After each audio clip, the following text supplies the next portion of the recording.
Hello and welcome to the NWO versus WCW podcast, the podcast where we dissect and explore one of the most important periods in wrestling history and see if it stands up to the scrutiny of time.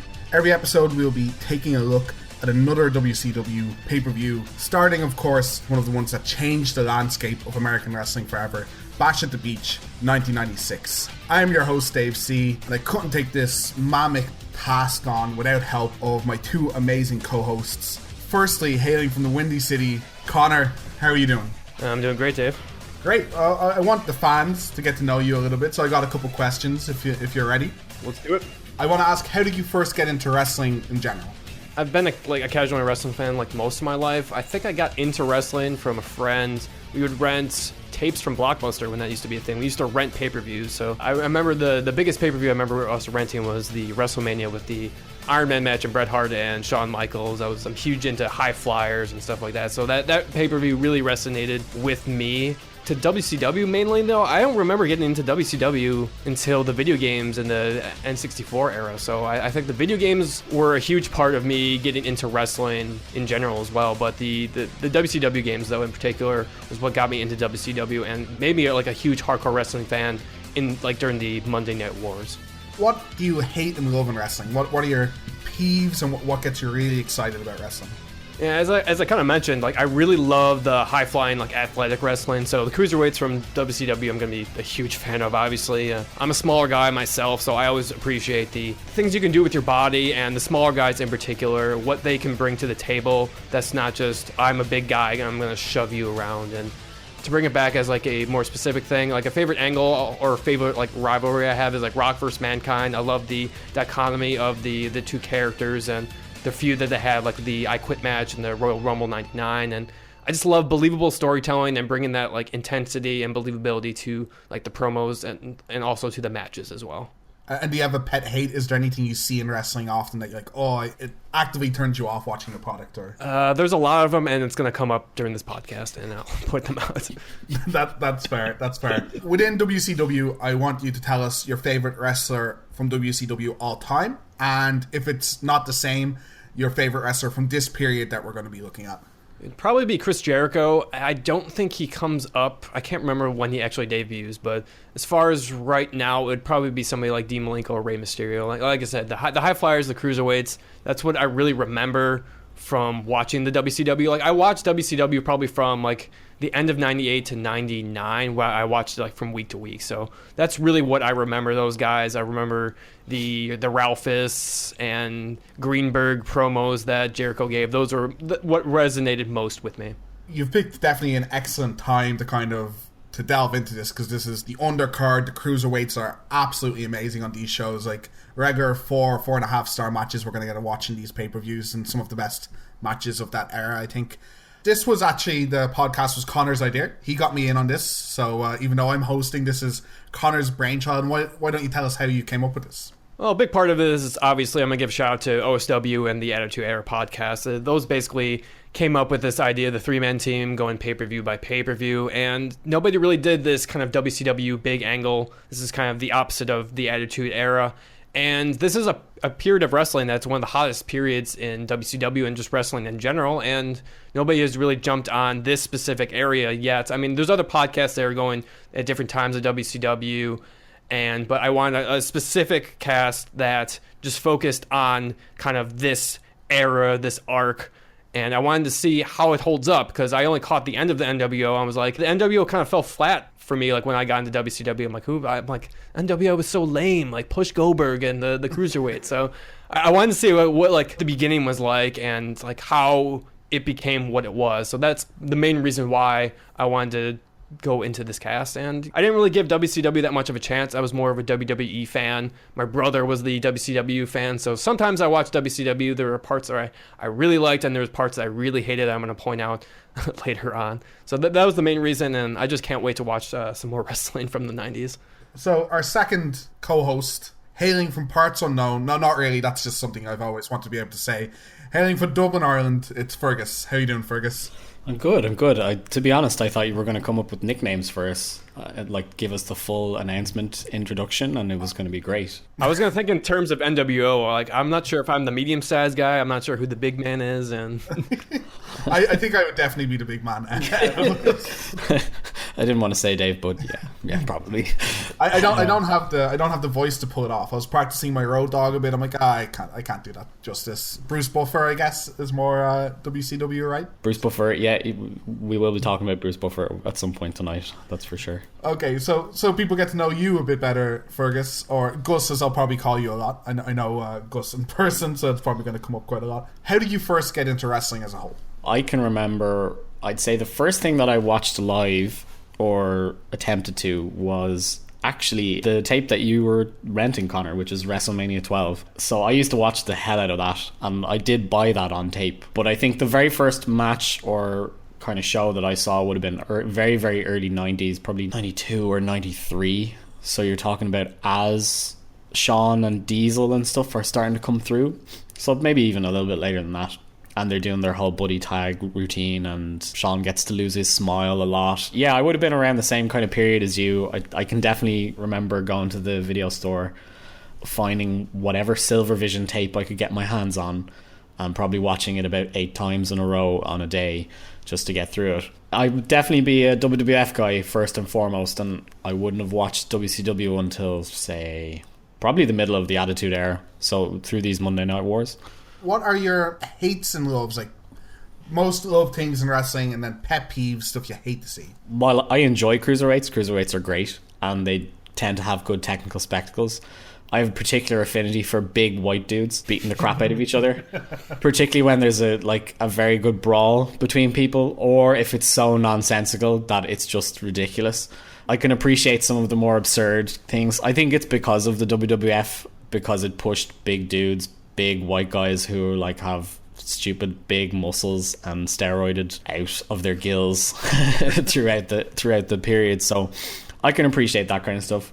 I'd say the worst part about it, and which is going to be very interesting, is that I really don't like when there's no logic. So this will be a bit of a test to kind of get through, as I don't know how much our listeners are going to know about WCW and how they've passed through the years, but their ability to be logical and have continuity is a bit poor and suspect at the best of times. When Dusty's your booker for parts of your history, it's going to be hard to keep the continuity. To be fair, I think Dusty is one of the better bookers they've had because he was able to remember who to put over himself. As far as the commentator, though, we'll get to that. Yeah. and so you're a big WWF fan at the time, and what hooked you into WCW? Is it mostly the wars like Conor, or was there anything else that kind of got you into watching it? What I seem to remember, I need to double check this, I seem to remember during the time period, say 98, 99. So back over in Ireland, the only way to get wrestling really was to watch Sky, and you kind of had to have Sky Sports if you wanted to watch Monday Night Raw, and they used to show it live at midnight or 1 o'clock in the morning, whatever it was, every Monday. So I typically couldn't watch it at that stage because it's way too late, and I was maybe 10, so my parents wouldn't let me stay up. But as I grew older, what I seem to remember thinking is that because it was part of a package deal, so like a cable package, there was other channels alongside with it, and one of them was Bravo. And Conor, Bravo is essentially like a men's channel, and it used to have sports and men's topics like cars and all this kind of stuff. And because you're a teenager, it also probably had women who would wear bikinis and so on and so forth. Sounds like a 90s thing, yeah. Exactly, yeah. You're a young teenager and you're going, where's the best place I can see women without my parents finding out and giving out to me? And Bravo kind of filtered that through for you. But one of its offshoots was TNT. And so it had TNT's programs, which were WCW. So randomly I would just start to watch Monday Night Nitros from, say, the 98-99 period. And that's kind of where I caught up then on where the other people were going, and how there would be big deals then when people would jump from show to show, and sometimes it wouldn't make all that much sense why they were going, oh my god, it's this such and such person, and you're like, I've no idea who that is. That's probably the breeding ground of where it all started. But I've watched wrestling, like I said, probably since I've been about 6, so way more than 3/4 of my life at this stage. That's quite sad, actually. So, who is your favorite WCW wrestler of all time? And who is your favorite of this period? See, Conor stole mine. Mine's Chris Jericho, so I'm going to think of somebody else. I mean, there's lots of people that are in this company through the years towards the end that don't really do their best work there. So, like, if I had to pick somebody who's there, who's probably still gives it their all, I mean, I'll love Randy Savage for pretty much everything. And Randy has his moments over the next couple of years in WCW between 96 until the end. So I do really enjoy Ric Flair throughout most of this period. He gets some crazy storylines that he has to work with, and you can really see the highs and the lows of somebody's ability to care as they get paid to do a job. So unfortunately the fans need to get to know me a little bit as well, so I'll answer the same questions. I first got into wrestling, I think about 12 or 13. I was kind of mid to end Attitude Era guy. I would be watching it after Mankind won that first title on Raw, even like a little bit further than that. So I would have missed a lot of the Monday Night Wars, and I'd be looking back at it when I became more enfranchised fans, and through a lot of the kind of, I like to call it propaganda pieces that have been put out by the WWE over the years. It's interesting me a lot to get into this podcast and look into it myself and dig through the different interviews people have done and look at the history. My hates and loves in wrestling, I'm known as a pretty negative guy, so I'm going to have a lot of hates, but my pet peeve is really close to you two guys, which would be inconsistencies in storylines. So you guys can tell me that a wrestler can use magic. You guys can tell me that Sting lives up in the rafters, you know, that's just where his life is, and he just comes down sometimes, and no one's willing to hit him before he gets his harness taken off. I'm willing to believe all of that wrestle crap, but it has to be consistent. And if something isn't consistent, that really kind of gets to me when there's logic holes.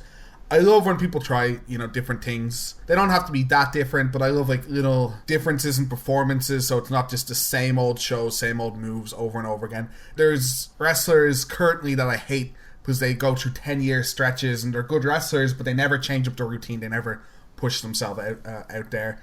So I do love wrestlers that are willing to push it. And that's what's great about this era. There's a lot of misses, but there's a lot of people trying crazy, stupid stuff. My favorite WCW wrestler of all time is a guy we probably miss, is Vader. It has to be Vader or Cactus Jack for me, as Cactus. Yeah, we miss both of them. They're both gone. Yeah, so we missed two of my favorite guys, and a lot of good rivalries. Both of them have really good matches with Sting. And I think of this period, I was a big fan of DDP for a long time because I thought he was super underrated. With recent history in his yoga routine that he has out there, he's become, if anything, slightly overrated. So before we delve into the pay-per-view, I'm going to go and break down a little bit of the history of the era. It gives you a feel of the tension and why these storylines are relevant, and if you don't get the context, you're not going to get why all of this is important. Unfortunately, I'm going to have to throw a few dates and a bit of a history lesson at you because that is why the tension is there. But I'm going to try and keep it brief because you could do a whole podcast series on the history and the downfall of this company. So we're going to begin in 1982. This is when WWF is formed, and Vince Jr. buys CWC from his father and starts buying up regions and talent, trying to become national. At the same time, Georgia Championship Wrestling, which is the first NWA territory to gain cable TV access, changes the name of their show to World Championship Wrestling. This is the first time we see the name on American soil. There was an Australian company named that, but it's the first time we start to see it. It is still an NWA territory, and throughout this whole history we're going to skate between, is it NWA, is it its own entity, and we won't see until later where it becomes a very separate entity. This is two companies vying for a national stage. This is a long and storied rivalry where the WWE leads it for most of the time. But the first big date that we see mattering is April 9th, 1984. And this is when the Briscoe brothers, who are stockholders in Georgia Championship Wrestling, sell their stock to Vince along with the time slot on the TBS network. This becomes known as Black Saturday because the Saturday the 14th of July, viewers tune in to TBS expecting to see WCW, but instead get this WWF clip show. Why this date is so important is because it's the first move to having no diversity. The territories are already getting eaten up, and now there's only one cable TV show. And it is the first time Vince manages to piss off billionaire Ted. They were promised an original show by WWF, but instead what they got was this mini clip show.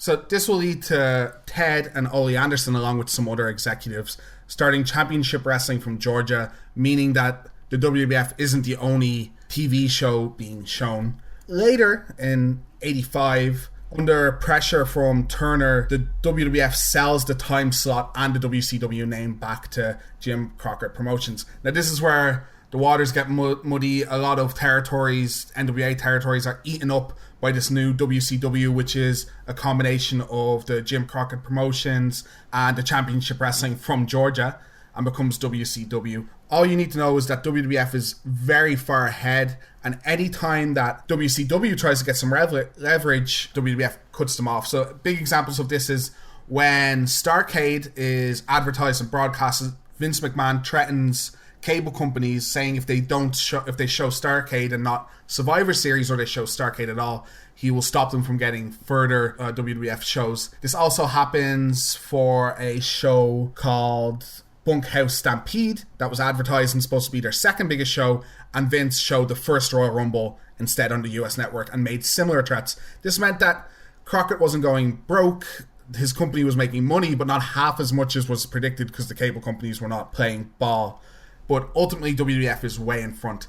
But in 1998, to make sure the company keeps going, Ted Turner just buys it. And this is when we start to go more towards wrestling, kind of glitz and glamour, matching the WWF very much to try and make more easy money.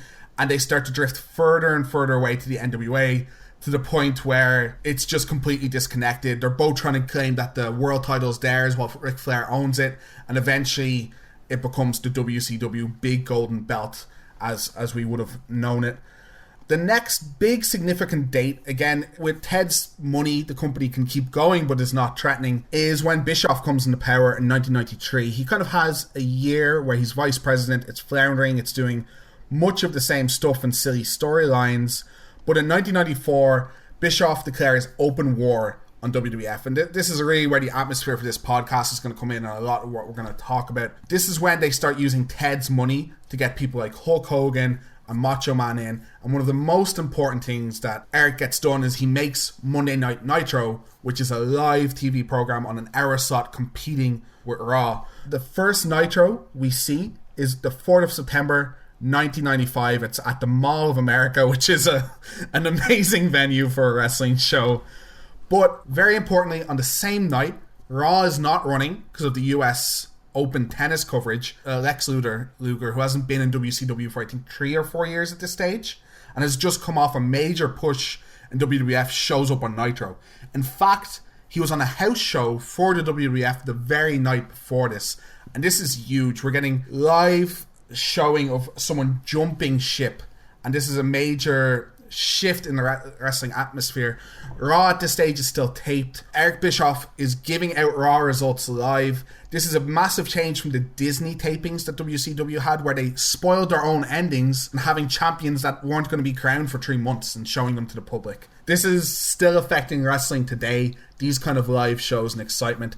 And over the next while, using big money, getting people like Hulk Hogan, Randy Savage to sign, and finally Nitro is on top. For the first time in about 10 years, the WWF aren't the biggest promotion in North America, and they're losing this war that's been declared. And now we're going to talk about arguably the most important jump over. Hulk and Randy are pretty big, and that's Scott Hall and Kevin Nash. But these live shows had Scott Hall coming over into the audience, attacking a commentator, bringing up this excitement that WWF were just not able to match. WWF for once were kind of getting beaten at their own game, and they didn't really have a reply for it. This live TV was trumping anything WWF could do, and is, I guess, the main hinge on which the war is being fought and winning the viewership. And then we're coming into this pay-per-view on the back of all that hype, genuine excitement, and something you don't see in the modern era, just not knowing what's going to happen. People did not know what was happening. They did not know who this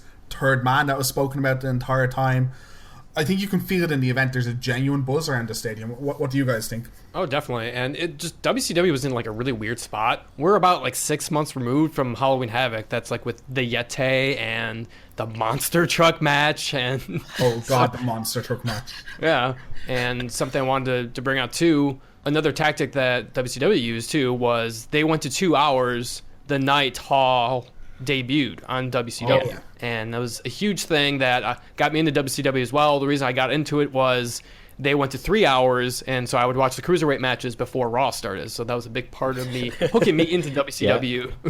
Yeah, I was gonna bring this up, is that if you have any issues with some of the decisions that are in wrestling today, it's probably born out of this era, because they were constantly trying to one up each other. Nitro went to 2 hours, so then WWF had to follow suit. They had to do it as well. Then they were claiming every single episode was live, and back then WWF Raw wasn't. It was at least 1 out of every 2. I think at the start it was completely taped, and then every second week they would go live. And then they were just forced, they had to do live because Bischoff was just sitting on TV and giving away all the results. So they're responsible for the 3rd hour and breaking it up into 2 parts. I think if you watch some of the Nitros, you'll see they have 2 different commentator teams depending on which hour it is, almost showing like which one is the more important hour. It's the second one, by the way, because Eric is on it.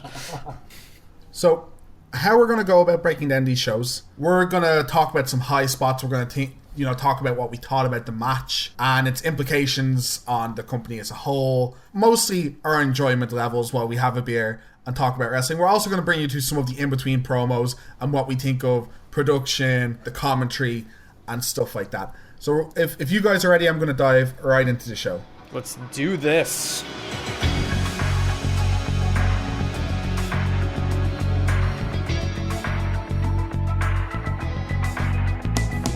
So we start with what I'm going to argue is one of the most fine pieces in the show. Just a small opening promo. Dusty, Heen, and Tony all sitting out telling you what's happened in the last couple of weeks in the build-up to the pay-per-view. Though it does very much set the tone of this pay-per-view is about one match and it's the main event at the end. Yeah, I actually love this. It really got me hyped up. Like, I remember going to, like, watching this for the first time. And I was like, all right, well, what am I thinking about WCW? Is this really going to hook me? Because I remember I didn't like the commentary team of, Tony Schiavone and Bobby the Brain here that much compared to WWF commentators. But this hooked me right in. I was like, wait a minute, this is actually pretty good. So I'm actually really interested in this, and I'm just kind of going cold into this. So I thought they did a really great job in setting it up and really getting me hyped up for it. Oh yeah, they do a really good job of setting up what the goal of the show is, what matters, what we're going to be talking about, what's important. I'm disappointed, Dave, you didn't notice that I'm going to point these out every now and again, but the opening theme song is a rip of Seal. If you listen back to it, it's Crazy by Seal. So I'll point it out when it comes up for particular people's theme songs, but Turner is quite good at making some knockoff second-hand music related theme songs for people. I also have to point out that Tony Schiavone has an absolutely amazing mullet to go along with his cummerbund. Like, he's not just wearing a suit, he has the full cummerbund. He looks like he's gonna go to prom. Yeah, kind of. He's all ready to go to the dance and he's just waiting for his date. Unfortunately, it's Dusty. So we're not going to go over there's dark matches and there's pre-shows. We haven't watched them. We've just gone with the main card, the important matches. And the first one has to be one of my favorite ones of the pay-per-view. It's Rey Mysterio Jr. versus Psychosis. They get about 15 minutes 20 to run a match, which is pretty amazing. There is, 9 matches on this card, on the main card? Something like that, yeah. Something crazy like that. And to give this much fate to these two guys is pretty insane. Do you want to talk about the build-up at all a bit, Gus? I mean, there isn't really much of a build-up. This is just an example of what's going to be pretty typical of WCW pay-per-views as we go through them. That they're going to start off with a cruiserweight match, whether it's a Nitro or pay-per-view, whatever kind of show they run. Generally, it's good to be at least average to good. A lot of the times, like in this case, it's great. This one just boils down to it's 2 guys who've been wrestling each other for at least 5 years at this point. Both guys would have come up from the Mexican scene when they first debuted. They would have known each other. They would have traveled a lot, and they would have done this match a lot in different places. As far as I can remember, they were in ECW right before this. Yeah, so late 95 they were in there. So they probably have done a very similar match to this in ECW, even like less than a year ago. It's one of the best matches you'll ever see as an opening card match, especially with nothing really about it other than they just want to beat each other. To be honest, I find some of it is the crowd kind of doesn't really know how to react to it at the start. They're busting out all these moves that they're just not used to. So going like through the beginning, kind of like my notes here, First, I wanted to point out that Bobby, he says, "Come on, let's get this over with," right into the match. Way to kind of bury this match. Yeah, it was really cool to see Ray. He debuted in the Great American Bash, which was like a decent watch if you want to watch a good pay-per-view from just a month before. And Psychosis, this is technically his first match, although he had a match at Clash of Champions early in the year with Conan. But I don't think that was technically with WCW at the time, so this is kind of technically his first match in WCW. Yeah, so speaking of the commentary team, you're talking about Tony, of course, effing up in the first couple minutes of the pay-per-view. They get Mike Tenay out for this match. He doesn't even get introduced. I was going to bring this up. He just starts talking. Yeah, he's just there. Hey, Mike. Oh, hey, guys. He also doesn't appear after this. This is the only match. I did notice I've watched a couple of other shows, and this is kind of a thing. He seems to be like their cruiserweight correspondent, and he kind of is invested in those particular matches, and then he disappears again. But it's very strange. Yeah, it's strange, but it's awesome. I love how he kind of clarifies the history, the culture, movesets, and like not just the wrestlers in the ring, but just like the whole idea of lucha in general, and just kind of like it makes it seem like a big deal, which it does become in the cruiserweight and like going forward in WCW. So it's kind of like a nice introduction to this, because the cruiserweight division like had been gone for a long time, because I think like during the Bill Watts era he banned like top rope moves or something like that. So that's why you couldn't jump off the top rope. You got DQ'd if that happened. Yep, their ratings went down a lot in that little period. Him showing up, the problem with it, he does a great job commentating. A little bit of problem I have with it is it's very obvious when he's gone. He's a bit wooden, but he has a lot of knowledge and he can actually call all the moves and the spots. He's probably seen them a lot before. They make a reference about him working on the Wrestling Insider at the time. I don't know if that's true. They just make a reference. So when he leaves and none of the guys left are knowledge guys, none of them can just call a match and tell you all the moves going on and the spots going on. It's kind of glaringly obvious. Tony can kind of do that. A little bit. Even when Tenay at the end of the match, he just kind of leaves without saying anything. He's just gone. And they're looking at the replays. None of them know what to call the moves. Like, oh, if Mike was here, he'd call it the bushwhacker thing. I'm like, no, he wouldn't. He would just call it the thing he said 5 minutes ago, guys. I think it's typified by the fact that there's a promo after this and they talk to Conan. I cannot believe it. We were just talking about that match we just saw very quickly. Conan is U.S. champ. Describe for me what happened in that last match. What was that final move? Well, Psychosis brought him up for a top rope splash mountain, and Rey Mysterio caught him in the air with a top rope Frankensteiner. There are some insane spots in this match, and I think Gus is referring to the crowd getting shocked at some stages, and I think that's, if you look at the rest of the card, every match is very American. There's 2 or 3 high spots and that's it. But this is high spot, high spot, high spot, high spot. And the crowd by the end are going out of their minds. One of them I really wanted to note early in the match, which I think even, I'm going to say this a lot, but by today's standards would still be insane. And it's Psychosis on the apron. And Ray does a jumping Hurricane Rana from the top rope to the outside. And it's just absolutely crazy. I'm going to stop you right there, Dave. It's very important. They're called Frankensteiners. They are called Frankensteiners. We can't get Scott angry. No. So. He's still on. But in ECW, it was like, Huracan Rana. Oh my God. Yeah, they're like, oh, it's a Frankensteiner. And they're like, it's clearly not. Yeah, no one got injured during this move. It's only a Frankensteiner if someone falls on their head halfway through the move. Thank you very much. That one is mental. The Psychosis does a suicide dive. And he just about hits Ray on the outside, but he just eats the guardrail. Oh, yeah. And that looks particularly brutal at one stage. The big thing you'll notice here is that the outside is not really set up for suicide dives. So, again, modern wrestling, even in indie shows, there's parts of the arena where you get a bit of space between the guardrails so you can get these suicide dives off. Not so much here. There's not that much space. Every time there's a suicide dive, someone's Ray's knee shatters off the guardrail at one stage, and maybe that's the start of his degenerative knee. I think that's my favorite call. It's Mike Tenay calls it a twisted acai moonsault or whatever, and the other commentator's like, "What did you just say?" They go, "Whatever, man. Where do you get all these names?" Is what Bobby said. Yeah, that spot is also insane. I've only seen Ray from his WWF stuff. I really liked. He must have been quite surprised then with how different he looked. Oh yeah, a lot more slender, a lot more agile. Also, I've seen a lot of Ray's stuff because I was watching a lot during that era when he kind of got into WWE first. it's just so different. This is like some of the coolest spots I've seen him do.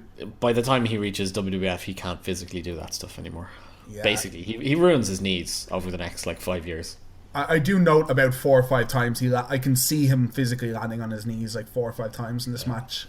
Conor, do you want to talk through the finish? The finish is absolutely amazing. Yeah, ending sequence. So Psychosis drives Ray into the stomach, into the corner, which might have been a mistake though, because you kind of see like Ray awkwardly like moving into position for the final spot. So I guess that would be like my one critique that was like kind of awkward in the match, but whatever. The final spot's awesome. He sets like Ray up for, I would just call it like a razor's edge. I don't know what Conan calls it after that. I forgot. Splash Mountain is what Splash Mountain. Yeah, Splash Mountain. But yeah, Ray midair, Hurricane Rod out of nowhere basically, gets the 1, 2, 3. Crowd pops huge for the finish, and yeah, I was really surprised at how like Ray was over really in the match, or I guess just because all the moves were just awesome. The awesome back and forth between Psychosis and Ray. Doesn't matter that these wrestlers just had no presentation and they have weird masks, and Bobby makes fun of Psychosis' hair twice and even gets his name wrong at one point. It's like even out of all that, they get over in a huge way, and they both get over too. I thought the commentary does a great job of calling this match, and compared to like all the other matches,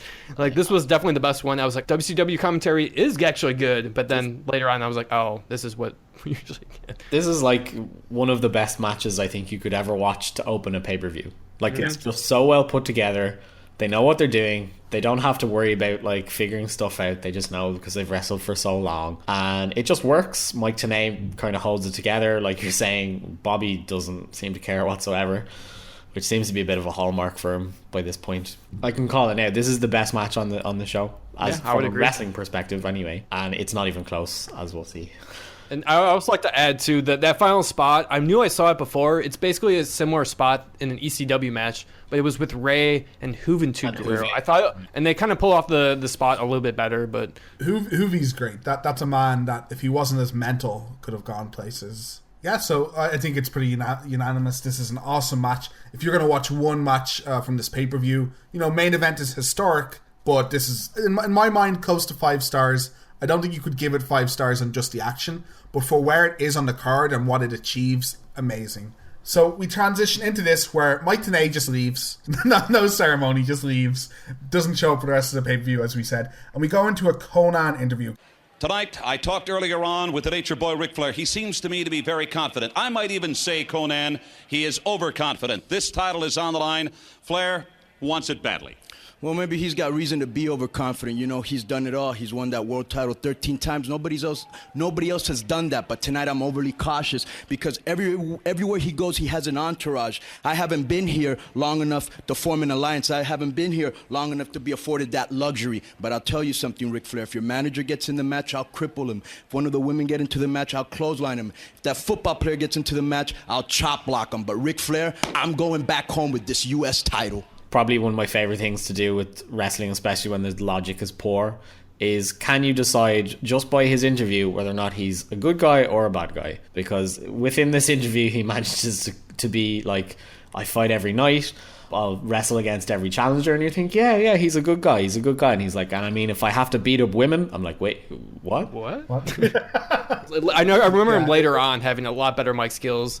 Not just WCW, obviously in TNA as well, but I remember his promos with the Wolfpack being a lot more better. Maybe that's rose-tinted glasses on, but this is why we're doing this podcast. So I'm interested to see how Conan turns out as we go on. Yeah, I'm not a fan of Conan, but I recognize his spot later on when he embraces kind of this, I don't want to say stereotype, it's not stereotypical, but when he becomes like angry anti-establishment Mexican guy, which he rides like from the Wolfpack, he goes to his whole career at TNA as well as his like kind of similar character. He finds himself, you'll find out when we talk about the Flair match, I do not like his work, and he is a terrible babyface. He's a terrible clean babyface.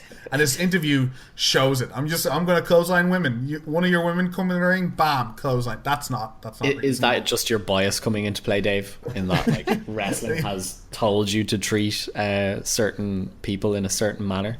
Maybe. No, what makes me hate Conan, a bit of a spoiler for when we're talking about this match, is that rolling clothesline, man. Oh my god, it's so bad. Oh, every time kills me a little bit to watch it. But we transfer from this interview into the next match, which is Conor. Why don't you give us a breakdown? I know you've done a lot of research about this match. Well, I've tried to do as much as I can. This is a Carson City silver dollar match, although we're in Daytona Beach, so whatever. But it's between Big Bubba And now, Big Bubba. I don't know why he does that. It made me laugh. But Big Bubba is also more known as the Big Boss Man from his WWE days. And he's taking on John Tenta. He is also known as Earthquake from his WWE days. And just a few months ago, he was known as the Avalanche, also the Shark. This was just like maybe a month or two ago in WCW. So this is our first random object on the pole match. So what was on the pole was a sock filled with silver dollars. And basically the lead up to this match is like John Tenta, he was fed up with the Dungeon of Doom, and he kind of gave a promo, I'm not a shark, I'm not a fish, I'm not an avalanche, I'm a man, I'm John Tenta. So, and then basically we just have this match. Tenta and Bubba, they've been feuding for like a month or two. They had a match at the Great American Bash. Tenta defeated Rogers, and he cut Bubba's goatee off with a pair of scissors. There was other matches where Bubba cut off Tenta's half his hair. Half the side of his hair. Yeah. And Tenta said, I didn't shave the rest of it because he wanted to relive the embarrassment every morning. I'm like, okay, I guess that's his motivation here.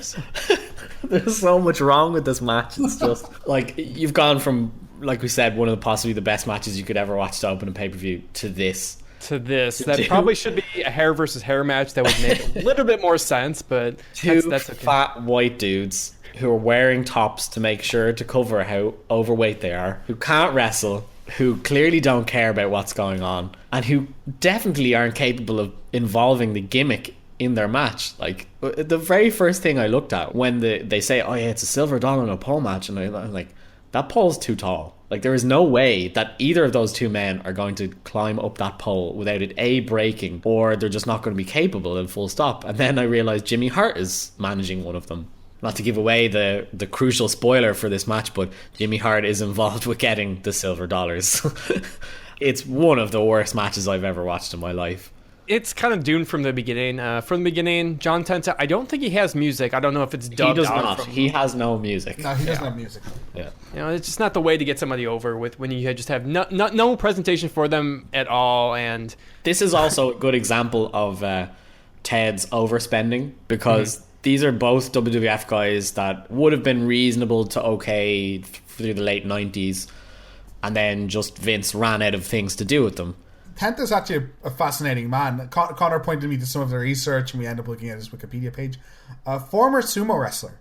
In modern wrestling, a lot of, I call it kind of a nerd generation. There's a lot of guys that are just more technically sound, that grew up watching wrestling and love it. Back then, there's a lot of guys when you're a really big guy. You look like you could knock people out in a bar, and you're doing something else physical with your life. Come over here. Would you like to come fight? And that's exactly what happened with John Tenta. Oh, you're a sumo wrestler. That's really interesting. You could beat people to hell up, right? Yeah, that's cool. It still happens. That stuff still happens. They do it in a bit more of a formal way now, but I mean, like, guys who don't get drafted for American football now, they'll just go, yeah, come down here. You're over 6 feet tall. Give it a shot. We'll see a lot of that. So I wanted to ask right off the bat, it's kind of weird of the who's heel and who's face in this match, because it's like John has to be the face, right? John, he's definitely the face, but it's just so weird that like we're gonna have these things going on like later in this pay-per-view as well. Like, so Dungeon of Doom, they're supposed to be like the epitome of evil, kind of. Yes. Like, Dungeon of Doom is like kind of this weird thing that's just around anymore. They used to be the kind of this like cartoon supervillain type thing, and now it's just kind of like they're around. They're kind of like henchmen with Kevin Sullivan. And I understand that they're supposed to be heel, but like John Tenta does some heel tactics in this match. I know at one point he kind of like he just like stands on Bubba or he like walks over him. That's a very heel tactic. Yeah, stands on his neck. It's like, it's stuck in his neck. I'm like, that could kill someone. You know that when they put Jimmy Hart out with someone, so Jimmy's with Bubba in this one, you know they must have had the same concerns. Like, people probably don't know who's the bad guy here. You know who's always the bad guy? Whoever Jimmy's with. So let's put Jimmy out there. There's two other big things that I love in this match is that, one, they go to all this pains to have a gimmick. Do you know what's the last thing they use is the gimmick? But meanwhile, Bubba has scissors and a belt that he uses instead. Instead of using the thing that's supposed to win you the match, I'll use other stuff entirely. And then at the very end of the match, after he gets knocked out with the silver dollars, they do a glorious close-up of his face, and he's just talking to John Tenta, asking what's going on. Yeah, covering his eyes with the silver dollars so he can't see, so he's just talking to Tenta to see if the match is over. Pretty much. Yeah. John cannot be bothered to do a proper pin, because if John gets off his feet, it's going to be hard for him to get back on his feet. There's one spot I'll point out, and it's the whole build-up is that Bubba ties up Tenta with some sports tape, and then the commentator immediately, and this happens multiple times in the night, so that's why I'm pointing out, points out that he's only tying up one hand. Why hasn't he tied up the other hand? Then he beats on him with a belt, which looks painful. Okay, that's a good heel spot. I get it. You can't wrestle, so you need heel spots. And then he brings in the scissors. Why is he bringing in the scissors? Why doesn't he just win the match? Yeah. Humiliate him more, cut more of his hair off. Yeah. Bobby is really bad for this. Bobby is like too smart and always points out what they should be doing, which obviously is what should be happening from logical sense. But when it doesn't happen, Bobby just looks like a dickhead. It's brilliant. To end the match, Jimmy Hart eventually climbs up it because it's brutally honest that nobody can get up it. I know Tenta tries to like cut the straps down, but Jimmy Hart, he goes to climb it, and Tenta knocks out Bubba and basically is waiting for Jimmy Hart to come down. Knocks out Jimmy Hart, gets the silver dollars, hits Bubba. I don't know if this is a mistake or a botch because Tenta hits Bubba with the silver dollar, and he kind of pauses, and Tony even says, it's over, and he kind of waits and then pins him. So, like, and usually, I want to ask this question, like, isn't the end supposed to be that he hits him with the silver dollars? Well, I assume there's still a pin, but yeah, the kind of way that he stops, obviously they're kind of got a bit confused. In fairness to Bossman, he makes sure to make it look like he's knocked out cold after that. I guess the rules of pole matches aren't really set in stone. No. To be perfectly honest, as far as I can gather from watching different pole matches, it's just an object you can get. You don't have to use it. Like, it's just a regular match which has no disqualification, I have to assume, since he just started whipping him for no reason. Yeah, and that's what I was thinking. I kind of think of, like, pole matches as, like, ladder matches, but like a different take on it. It was like a Mankind Rock match that was a pink slip on a pole match, but like, so the object is like you have to win the match by grabbing the pink slip. So I guess I try to get that too much confused with it. I guess I wish more pole matches are like that, because otherwise, like, why have it? I don't know. We're gonna have to set you some homework, I think, just so you can get this down. I tried to, and then I ended up with the Judy Bagwell match. I was like, no, I'm done. And there's a Viagra on a pole match, and luckily we're not gonna get into too many pole matches. There aren't too many pay-per-views with it. Or I think our next one is there's a baseball bat on a pole match, but that's not until 98. Okay. That's fine then. You've got like 2 years worth of pay-per-views to wash your brain clean of it. The last thing I'll point out in this match, which I thought was kind of funny, a friend pointed out to me when I was talking about how bad it was, is so it's funny that on pole matches you're supposed to put something spectacular on the pole, like baseball bat. That's a weapon that looks like it would hurt. It's big, it's flashy. So you usually get things that look like they would hurt, whether they hurt or not. But a sock full of silver dollars, you could kill someone with that in real life. You could knock someone the hell out with that in real life. People use that as weapons. But it doesn't look very flashy. When Tenta hits him, it doesn't look great. You know what looked a lot better? When Bubba was beating him with a belt. That looked like it hurt, even though, the silver dollars would probably hurt and do more damage. So it's kind of bad booking that they put this item on a pole that doesn't look good to hit someone with. It's kind of wrestling 101. It's a slight point. I just found it very funny compared to what they put on poles later. I actually wanted to point out one last thing before we move on. This is actually the last appearance of John Tenta on the podcast. So he only makes a few random Nitro and Saturday main event like appearances. Yeah, he's done. He's done, yeah. I mean, he comes up on Nitro the following night, and they just kind of like brush him off, and it's just kind of sad. He actually comes out to Jericho's Even Flow theme song at one point. I looked at some of his matches, and he also has a short stint in Japan until he leaves for the WWF in 1998, and he becomes Golga from the Oddities, one of my favorites. Yes. I forgot he did that. Yeah, that's where he goes to next. So I kind of felt bad for Tenta's WCW run. He went from wrestling as the Avalanche against guys like Sting, and he became the Shark in the Dungeon and some main events, but then he was just kind of reduced to jobber status, which is unfortunate because I've always been a fan of Tenta's work. For a guy that big, he's quite decent. Like, although I would still be questionable that he's actually 500 pounds as a man in that. Yeah, because they reference it a couple of times. I'm like, he can't be that big, because then Bubba is massive as well. So we go from this glorious match into a Mean Gene interview with the WCW team. We got Macho, we got Luger, and we got Sting, all face painted up. And it's kind of just a classic old school interview. It's very Macho Man, and it's very old school Sting. All I got from this was that Randy seems to start off at a level that's about 3 times higher than the other two guys expected to. And they don't really know where to go from there. So they just kind of rattle off what they can while Randy kind of tweaks himself in the corner, because I love it. He goes like, I like that. Yeah.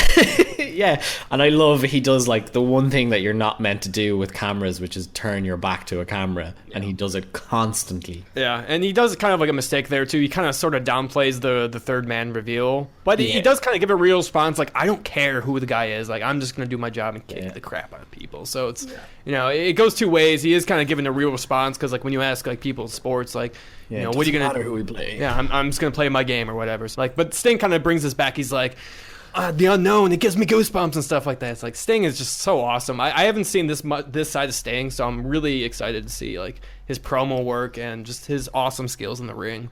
Yeah, Sting at this stage in his career, before he becomes the Crow later on, is just a better Ultimate Warrior, and he has a lot of really good feuds with Ric Flair. He has one with Vader. He has one with Cactus Jack. Some of my favorite wrestlers, some of my favorite feuds, and I think he's just really good at this. A bit previous to this, but at this point in his career. This Stinger does nothing for me. No, you don't. He's real bland, and he's really all-American guy, and he just never seemed to go anywhere. Like, from watching a lot of the older stuff, this is kind of, I think, one of his low points. Okay. For me, anyway. And it kind of bears out then with how he kind of transitions and he changes. He just... I don't think he's ever really the same kind of wrestler again after this. Yeah, and I bring that up just because I haven't seen that old Sting before. Like, the only Sting I know is the Crow Sting, so this is basically my first introduction into him. This is basically the very end of his previous character. He's not really that guy anymore, and you can see like he's growing out his hair. He doesn't have the bleach blonde in it like he used to, and it's not spiked up and stuff. So he's at least not as stupid as he gets played out to be when he's feuding in years past. Man, Sting was good for agreeing to stuff that he definitely shouldn't have done. Like, he was a very, very gullible character in the past. Again. It's a good promo though. It highlights again, like from the beginning of the show, it's like, this is what the most important thing is. We're gonna fight these like outsiders off, and we're gonna make sure that we defend WCW's honor and stuff. Which I kind of think points out some of the weird face and heel inconsistencies. Because some guys are heels, but like there's essentially a heel group that's way more important. So some guys are thrust into this role where they're not really a bad guy, but they're not a good guy, because they're trying to help each other, but they wouldn't normally be. So some guys are just kind of off, I think, on the show. In general, I think WCW is quite bad for this, blurring the lines of heels. And it's because a lot of their heels historically were also bookers. So I think the Four Horsemen at a lot of stages are just the heels, but they book themselves so strong and they act so cool that the face comes off looking like an idiot. And they turn into the heel, and then there's just this like double heel feud of pathetic face versus actual heel. This happens a lot. I think Randy is technically feuding with Ric Flair before this happens. Rick is definitely just the asshole in the feud, or is supposed to be. But Randy comes off looking like an insecure moron, and he's kind of the heel. And then, like, he's a heel that now is helping the face team and is allowed back into the arenas to fight. And the Nitros bring this huge inconsistency to heel-face dynamics. And then the pay-per-views were left figuring out who's the heel and who's the face. It happens pretty often. Yeah, it'll come up in... there's a promo layer that really shows this point, which we'll get into. We'll jump across to the next match, which is Diamond Dallas Page versus Jim Duggan. They get about 5:40 in this match, and it's a taped fist match. It's also for the Lord of the Ring ring. Was it actually for that? I thought they said... Oh, I don't know. It's whoever wins gets the Lord of the Ring. I think Duggan currently has it in his possession. He doesn't own it, but he has diamonds. No, he... See, this is what happened. So, Diamond Dallas lost it on the Nitro before. Oh, he actually lost it. Okay, I thought it was... Lost it. And because DDP, he won like a tournament. I think it was uncensored. There was pay-per-view before Great American Bash. Like, DDP won this tournament or whatever, so he's supposed to get like a title, didn't he? Yeah, I don't know. Do you know what the ring represented? It's basically like a number one contendership, I believe. All in all, it's not very relevant because they just forget it's a thing. Just drop it. Basically, yeah. The storyline too that's going into this is Duggan finds the Lord of the Ring in the toilet, and we basically have this match. Oh my god. And he was gonna give it back to DDP. He drops it, and then he hits him with a tape fist, and that's why it's a tape fist match. And Makes sense. this makes sense. So I guess that tape fists hurt more than normal fists. I guess this is a thing. You're putting more force in it. I don't know. You're protecting your knuckles so you can punch them harder or something is the theory. I don't know. But they both come out with tape-up fists. DDP is taping his fists as he walks and throwing it at the camera. I do love over the top. It's a bit like over the top Jericho. Over the top DDP kind of does it for me. I think it's very funny. Yeah, this is actually the first time I've seen him heel. I'm just used to the face self high five bang DDP. No, he's really good at this. Yeah, he's really good. So straight off the bat, USA chance. DDP born in New Jersey, so it's okay. I love Jim Duggan, USA Everyone's champ. kind of going, there's two Americans in the ring, but okay. I love that the heel has to get angry. So Jim Duggan's whole thing is people shout USA, and even if you're born in the USA, you got to be angry at the crowd that they're chanting USA. That's just the heel's job in this match. Start from finish, it's just a very average Duggan match. Duggan does his spots, he does his Mongo kind of strength, throwing big ham fists and shouting, oh. It's just very normal Duggan kind of stuff. It's a very average match. If you're keeping score, DDP comes out to a Nirvana rip, and it's quite clearly Nirvana. It's a very average match. It's fine. Like, Duggan has to get his heat back afterwards for whatever reason. Like, it doesn't seem to that's just Duggan in every match. Yeah, it's just kind of like, I just want to hit him, and you're like, okay, sure, it's whatever. There's one spot where DDP ties Duggan's legs with taped at the ring post. It's outside, I don't know why we have to have two matches in a row where we have this spot. Tape. So, it was really bad. All they had to do was mix up two. Like, if they put this on 2 matches later, people would barely notice. But it's literally like, yeah, I was just about to point out, like, there's 3 or 4 gimmick matches in a row, and it's just like, I'm kind of done with this by now. I don't want to see this anymore. So there's the classic Dusty getting really confused in this. In the tape fist match, usually both guys have all their fisted tape. Yeah, we know that. Duggan ain't got no tape. We know that. We've said that many times here. We saw him cut. Oh, right hand. Yeah, his fistus are bare. When did he take his fist? No. When he was tied up on the ring post, Dallas cut the tape off. We saw it. We talked about it. I think he commented on it. Okay. Well, he tried to kick at him. Just like, oh, Dusty, come on. What are you doing? So he loses his tape, but then Diamond never uses his own tape. Like, there's no prolonged punching in the match besides Duggan punching without the tape. So it makes the stipulation makes no sense. Wins with a diamond cutter, right? Yeah. So the finish is he kicks the bottom rope into Duggan's crotch as he's getting into the ring, and Diamond cutters him. So it's a fine, Dusty kind of. It shows DDP being smart, kind of outsmarting him. I don't mind the finish, but there was absolutely no reason for people's hands to be taped. Also, when Duggan gets his heat back at the very end, he has to put the tape back on his knuckles. But it takes more than 2 seconds to get tape on your knuckles properly.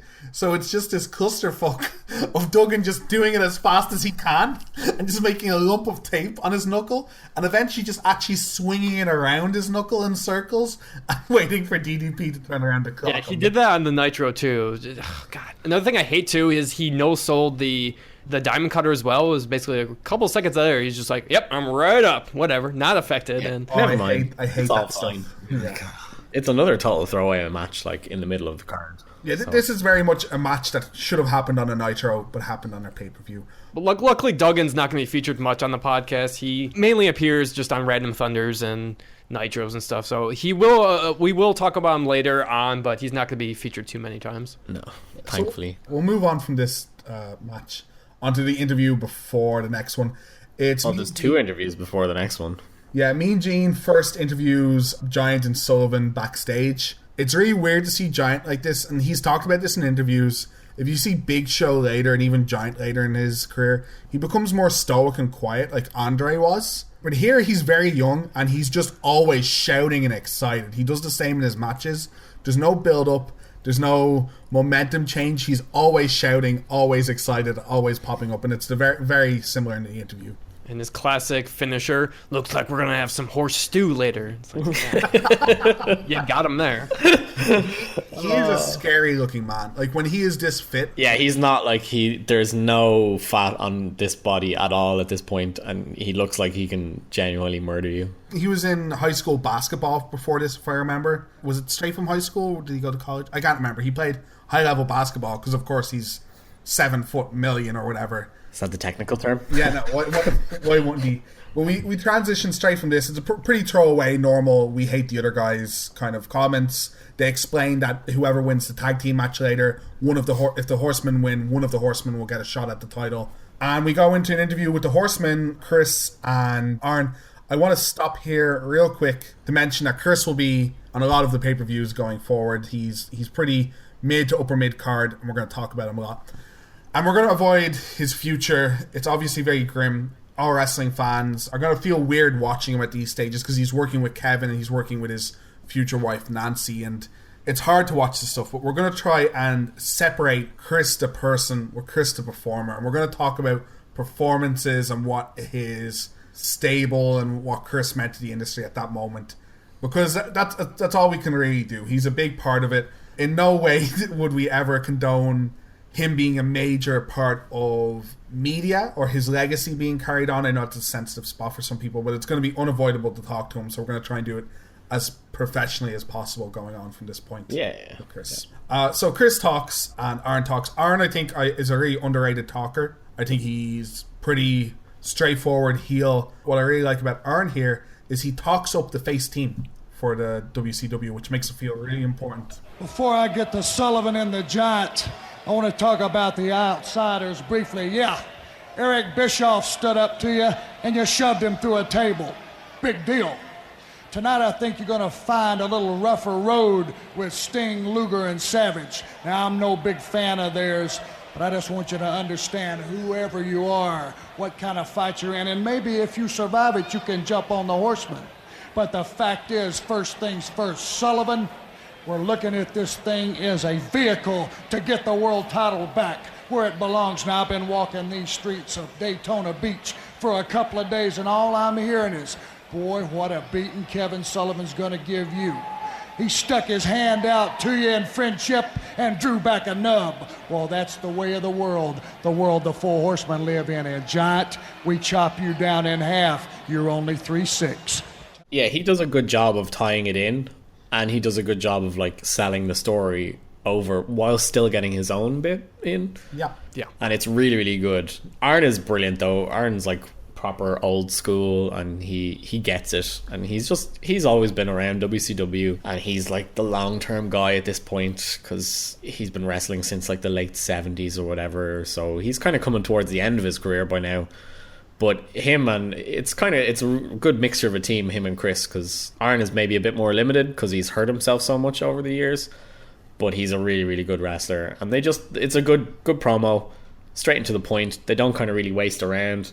This interview starts off very positive with, as we said, Arn, super love what he does here. Then, dweeby interviewer, not great. Chris is cringeworthy. There's a reason Chris doesn't talk much in the rest of his career. He talks like he's some kind of cartoon supervillain. Arn talks like a really normal, we're tough guys, we're going to beat you up. You know what? Team WCW, they're also going to beat you up. What of it? And then Chris goes on like he's, I don't know, from a Flash Gordon movie or something like that. He's very cliched. Yeah, it's super basically bad. I got to think, Chris Benoit, that you've got some unfinished, unsettled business with the taskmaster, Kevin Sullivan. Silent, but violent. Kevin Sullivan, Giant. The Horsemen have tolerated the Dungeon of Doom far too long. Tonight, we're gonna finish off what you started. Sullivan, I'm gonna leave you for dead. Giant, you've given us but another opportunity for the Horsemen to reign supreme in the WCW. Like he's definitely prepared this. He has written this down and he's gone, oh, this is going to be great. Like, because I won't be able to think of this on the fly. And you're like, oh, maybe you should have just not talked, Chris. Yeah, mate. Do you think it's on his hand? He's not that bad. He's not like reading off the teleprompter like Luger does. Like obviously. Oh yeah, Luger's terrible. Yeah, you can tell they're trying to develop him at this stage in his career, but it doesn't get much better. The guy interviewing them, Scott Marshall. Yes, this guy. I want to talk about this guy. Real looking. He is such a dweeb. Like he is. I didn't even know who this guy was. I didn't even know. Like it reminds me of the scene from Wayne's World 2 when they meet Handsome Dan. It's like this guy, like deep radio voice, and you just look at the state of him: the glasses, the mustache, crappy jacket and jeans. And... Yeah, it's a blazer, and it's just everything about it is screams mid-90s. And it's just like the very worst of you could get. And man, he's very distracting in that promo. I love his ending bit. Like, now let's get back to the ring, and he kind of like presents like a fist bump or something. Like I don't know how to describe it. Just it's so weird.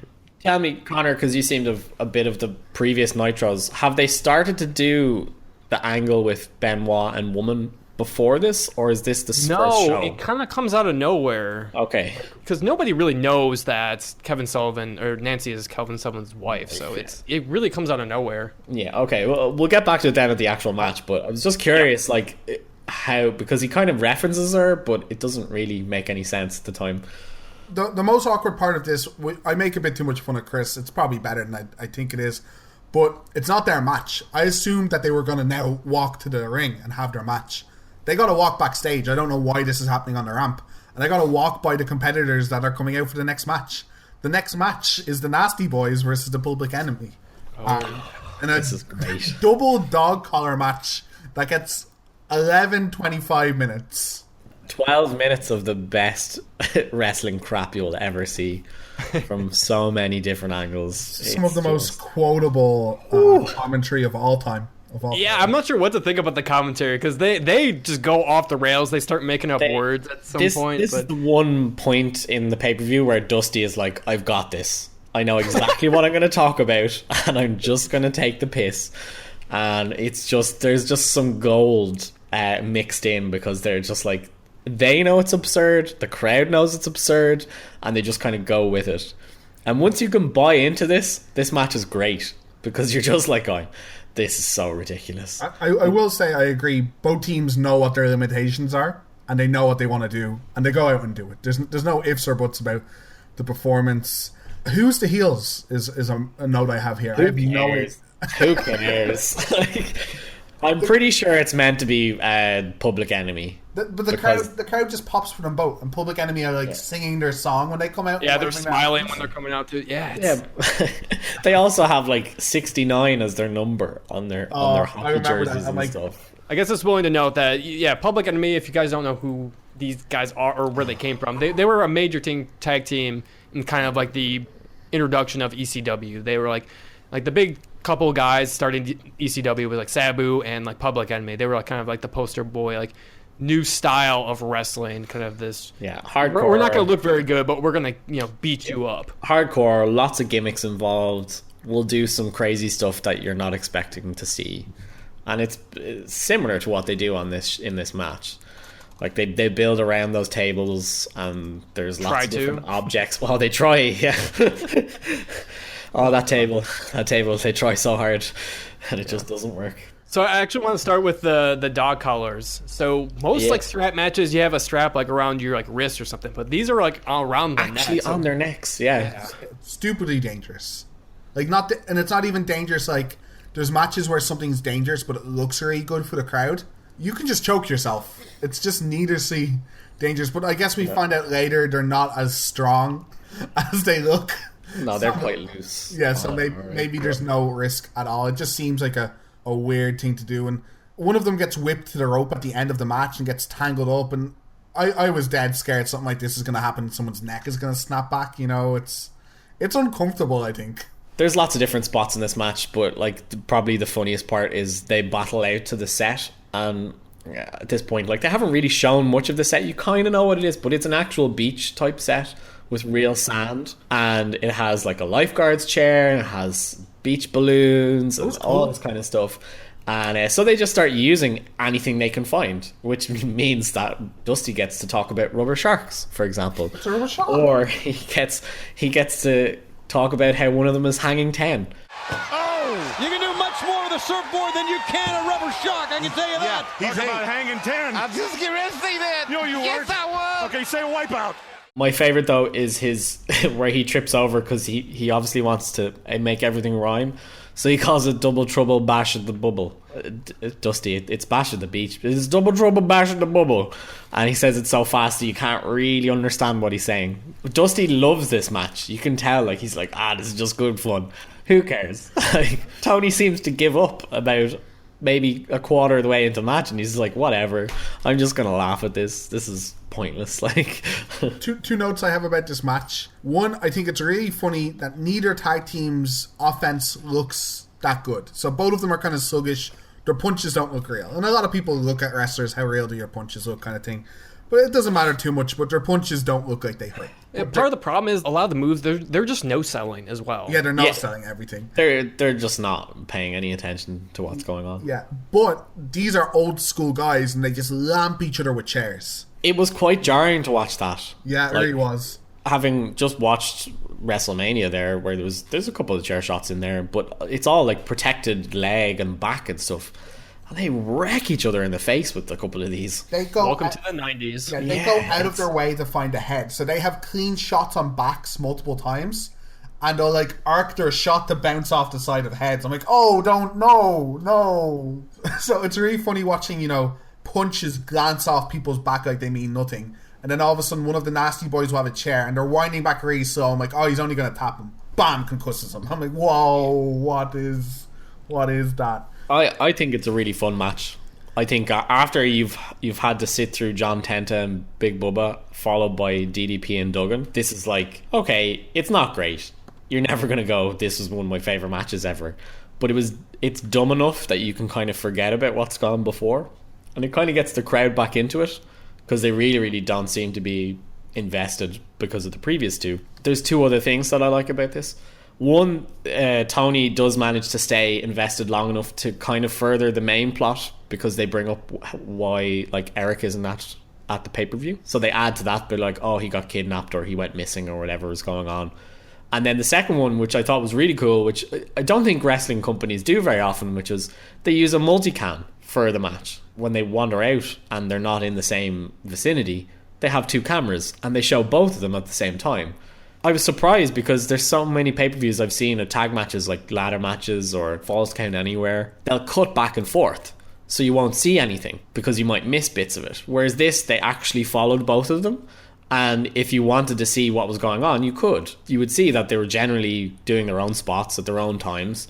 And you got to see everything, which I thought was really cool. It works for this match, all right. They use this kind of style for World War III, and you just cannot tell what the hell is going on. So, but for this, it's a little bit more concentrated, so I guess I'll give you that. Yeah. My problem with the match is, with hardcore matches, you kind of had to have like these big build-ups or big spots. And I think they had planned spots, but obviously tables not breaking, and maybe they just didn't plan like a big enough spot that would pop the crowd. These teams have been feuding for a while too, and they've had better like table spots as well. So Sags, he pulls Rocco Rock, basically just, he pulls him the chain off the corner and basically does like a flip, but the table doesn't break. It looks so painful. And of course, Sags tries it again. He tried the indie move and tries to do like an elbow drop, and the table still doesn't break. And I think the crowd they're really out of it at this point. I think I agree with you, Gus. I think the crowd was like slightly into it, but at this point they're like, let's end this. Yeah, they just lost us. So I think there was like maybe 10 seconds where I think the wrestlers were trying to figure out, all right, how are we going to end this? Because this is not working. Because the end is really weird, where all of a sudden the dog collar isn't on Rocco Rock anymore, and he just uses it to punch him, and then he pins him, and you're like, okay. They do a clothesline sequence. So they throw Johnny Grunge over the top, so it looks like he's being choked. The chain is pretty loose, so it's obviously he's not, and they clothesline Rocco with the other one.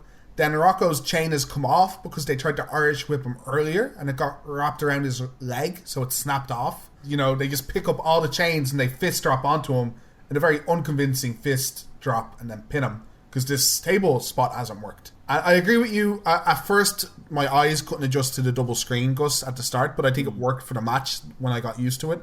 But then they stop using it at the end. And after the match, Public Enemy get their heat back by putting, I forget which one of the nasties through the table. They missed the spot entirely, yeah.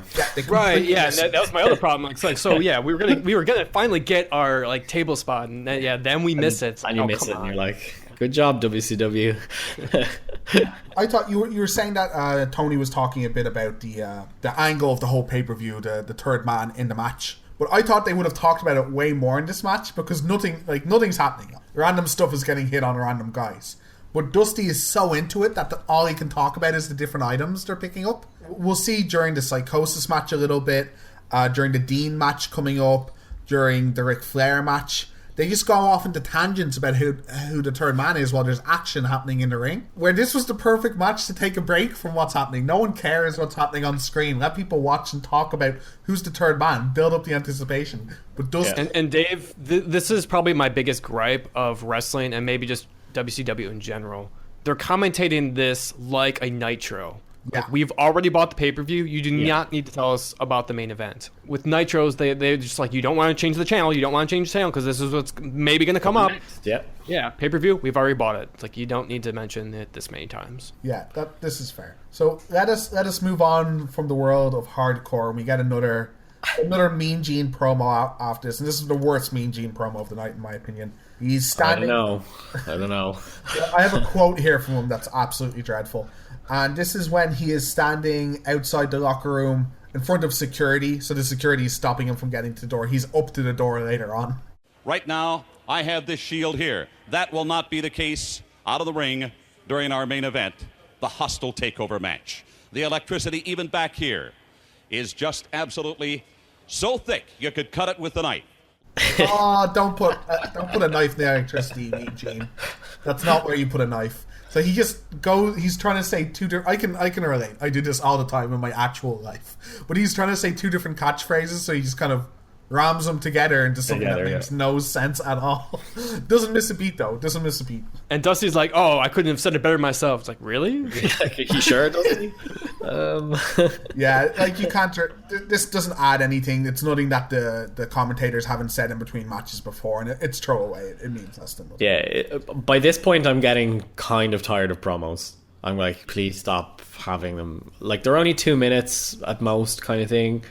It's just too much at this point, and I've seen Mean Gene's face like 4 times already. He's getting paid a lot at this stage. I guess you can use him. Maybe, they just had to fit him in. So okay, and now moving on to our next match, which is Dean Malenko, who's the current Cruiserweight Champion, against Disco Inferno. This is a 12-minute match, and maybe you guys are going to be a bit surprised, but I actually enjoyed this match quite a bit. There's a really good storytelling in it.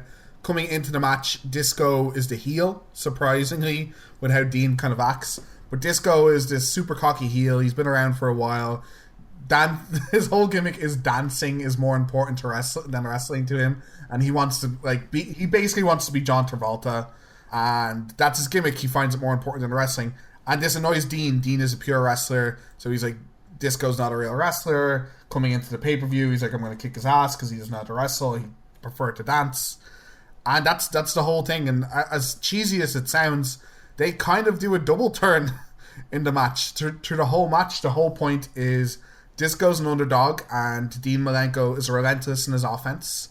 Dean doesn't have to do the heel shtick of rest holds and stupid, drawn out, taunting the crowd. He's just torturing Inferno for the majority of this match. At the start, the crowd hate Inferno because he's an idiot and he cuts an idiot promo before the match. But during it, they get slowly behind him. Like, oh, wow, this guy might defeat Dean. Dean's an amazing wrestler. And by the end of it, they feel pretty sympathetic for Inferno. What do you guys think of this? So, when I first heard Inferno's music, I marked out a little bit. Because I was like, I forgot about Disco's music. So amazing. He's so cocky. Yeah, He's so cool. Oh, my God. I can't believe it. That's the tagline. You're just like, really? And they've gone all out on the budget and they've gotten one disco ball. I actually like the disco ball. So, okay, Rey Mysterio, like, you're not gonna remember his entrance because it's just like some random music that kind of sounds like. It kind of sounded like Final Fantasy music. Yes, and that's what Dean Malenko's music sounds like, which is exactly. I like Malenko's music way more. But Malenko's is basically boss stage. Like, he's a boss that you have to fight. That's what it sounds like. Yeah, I love his music. But yeah, Disco's his entrance. At least it's memorable. I know that's what him as a man was going for. He was like, oh, I'm gonna do something that people remember, and just oh my god, him and Ernest the Cat Miller were my least favorite wrestlers in WCW I remember growing up. And it's totally deserved because he's not very good at all. But what Dave was saying, I did appreciate his selling in the match, and I actually did enjoy this match a lot more than I thought I was. Yeah, I think this match is about 80 to 90% Dean. Disco is kind of along for the ride, and he's just agreeing to whatever he's told to do. That's what it really feels like. When I'm watching it, it's like going, he doesn't have a clue what's going on. And Dean is just walking him through a match and going, this is how I'm going to get you over. Just stop being an idiot and I'll make sure it goes okay. Dean's awesome. Just to kind of give you some context too, like they made a great decision of making Dean the first cruiserweight champion because they just brought the belt back. I don't know, maybe like a couple months ago, and he beat Shinjiro on Saturday main event or worldwide, whatever it was, on the Disney lot. It's just the perfect guy to put it on. He'll carry it. Easy guy to book. Man of 1,000 holds. Iceman. Like just simple. And he's like experienced, he's awesome, and like great way to start out our cruiserweight championship. And I just love Dean's entrance too. Like he's just stone faced, even like swats a fan's hand away. Like it's great. He's some pervert. He's like, get away from me. Dean is so good, and he's just so underrated. And his WWF run later on, the Radicals coming over. I think that's because he doesn't do much mic work, and it's probably because his mic work isn't that strong. His problem is he has no personality. Like gimmick wise, like he does really, really good work in the ring, and he's really solid and everything, but there's nothing memorable about Dean. Like you don't remember segments for him, right? No. And that's the weird thing, is like I remember Disco, but I don't remember Linko at all. One thing I love, and one of my favorite things about wrestling, is people that have really good in-ring psychology, and it's why I'm harping on about Dean so much. There's a lot of guys that are really good at popping crowds, right? Like the Tenta match, even Bossman and Tenta knew what to say and shout at the crowd. That doesn't make them good psychology wrestlers. They know how to get cheap pops. Where Dean wrestled a match by himself. As Gus said, it's 80-90% Dean. He knows when to spots. He knows when to change momentum. He knows when to tell Disco to do his spots. And he does it all with just wrestling. He never stops to jeer the crowd. He never just slaps on a stupid rest hold that's just a sleeper hold. His rest holds are complicated submissions. He does a prettier STF than John Cena ever had. Everything makes sense. Everything has a purpose. It's all part of a plan. Now, I don't know how much of, depending on what kind of wrestler he is, how much of it is planned beforehand, but it all makes sense. It all goes towards the end goal, which is his submission finisher and breaking somebody down bit by bit. But he tells a great story because of Disco just doesn't give up, and Disco kind of hangs in there and he gets his bits. Like he doesn't really get to do many moves himself to kind of give you the idea that he could win. I don't think I ever really believed that Disco's going to win, but he does a good job of kind of going, actually Disco's better than we give him credit for, if he puts his mind to it. Like I have this written down. I wish I knew it better in context. Dusty says at one point he must have never liked to dance, which I have to assume is about Dean, and probably kicking Disco in the face.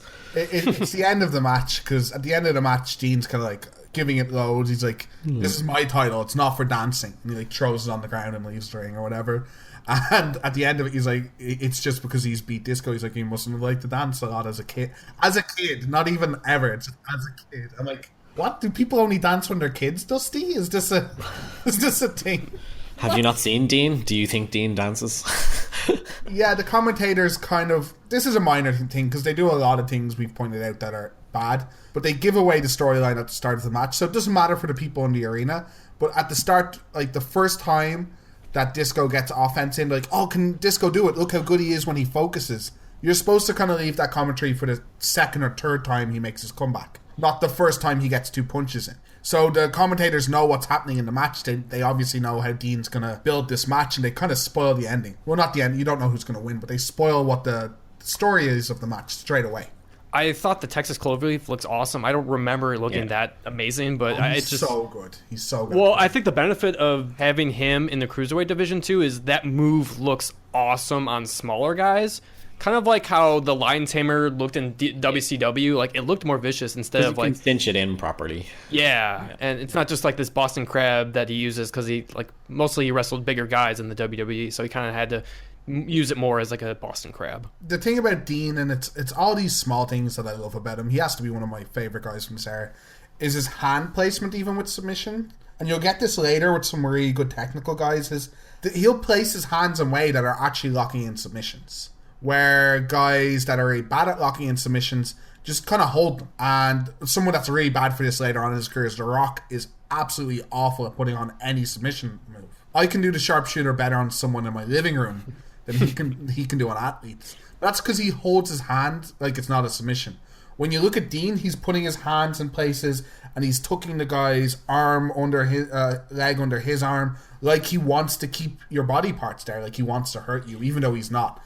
Dean makes the submission look vicious. That STF looks like he is just ripping body parts out of Disco, and that's what builds sympathy for Disco through the match. You're like, wow, Dean's grinding this guy to mince. Like, this looks painful, and that's why I love the guy.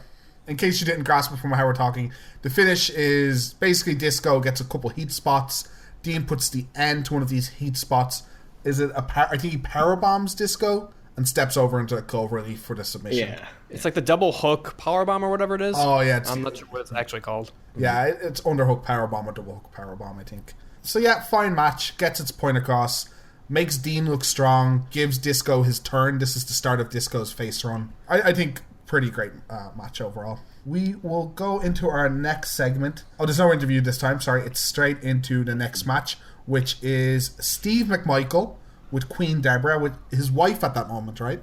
Yeah, his actual wife at the time. His actual wife defeats Joe Gomez. So why don't you tell us a bit about this, Gus?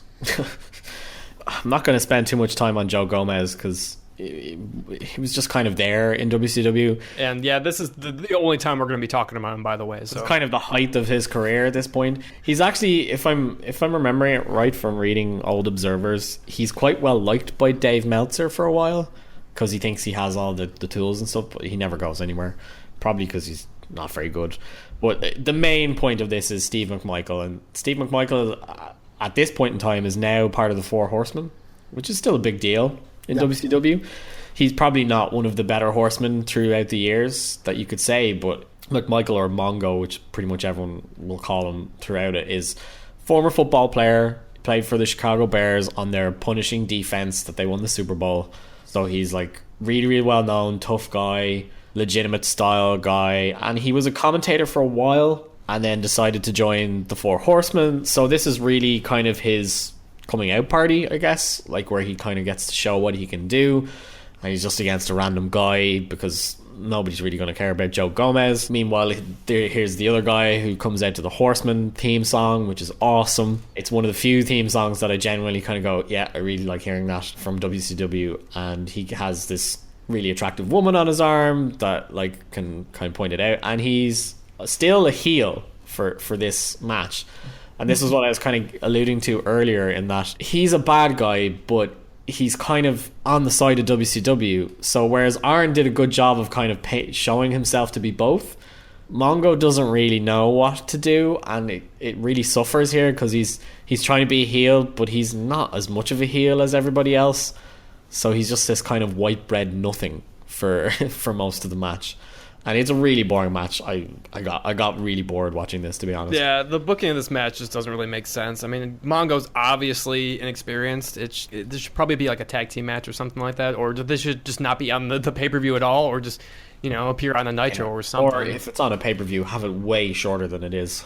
Going back and watching this is just really weird, because I'm from Chicago. I mean, you said he's a popular athlete. I mean, Mongo, he's well liked in Chicago, but like as far as like nationally, like I wouldn't say he's like that well known. Like people like know from the Bears, it's like Walter Payton, The Fridge, or McMahon, those kind of guys. Like Mongo's kind of like a secondary. He was like one of the defensive guys. Like in Chicago, we know him, and he was a great player in the NFL for a lot of years. So we should point out, as like old WrestleManias, he was Yeah, he was part of the group that was for the Lawrence Taylor Bam Bam Bigelow match. So he was part of that. Even that match for WrestleMania, that didn't do very well because, like you're saying, there's a whole rake of people that are at a pay-per-view and they're like going, I don't know who these NFL guys are. I can definitely agree with that. But like that's meant to be his appeal. It's like, oh, I'm a former football player. The commentary make points that he isn't that old, that he's survived football without injuries, and so at least they're talking. They want to talk of his background.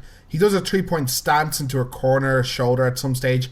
I feel maybe he should have done that a little more. If do it a couple times or do it never. Don't do it once, and then I guess he does the football punt thing into the ribs, which I kind of like as a spot. Either legitimate make yourself a wrestler or do more spots like that. I guess the match isn't that long. It's only 6:40. The two things I've written down here and noted about it is it's sloppy. Both guys are a bit sloppy. Both guys seem a bit green. And as far as I saw from Joe Gomez, he's more experienced than Mongo, but not massively. They have the most botched sunset flip of all time. No one knows what to do. And obviously both of them being a bit green don't know how to recover from a botch. So it looks weird.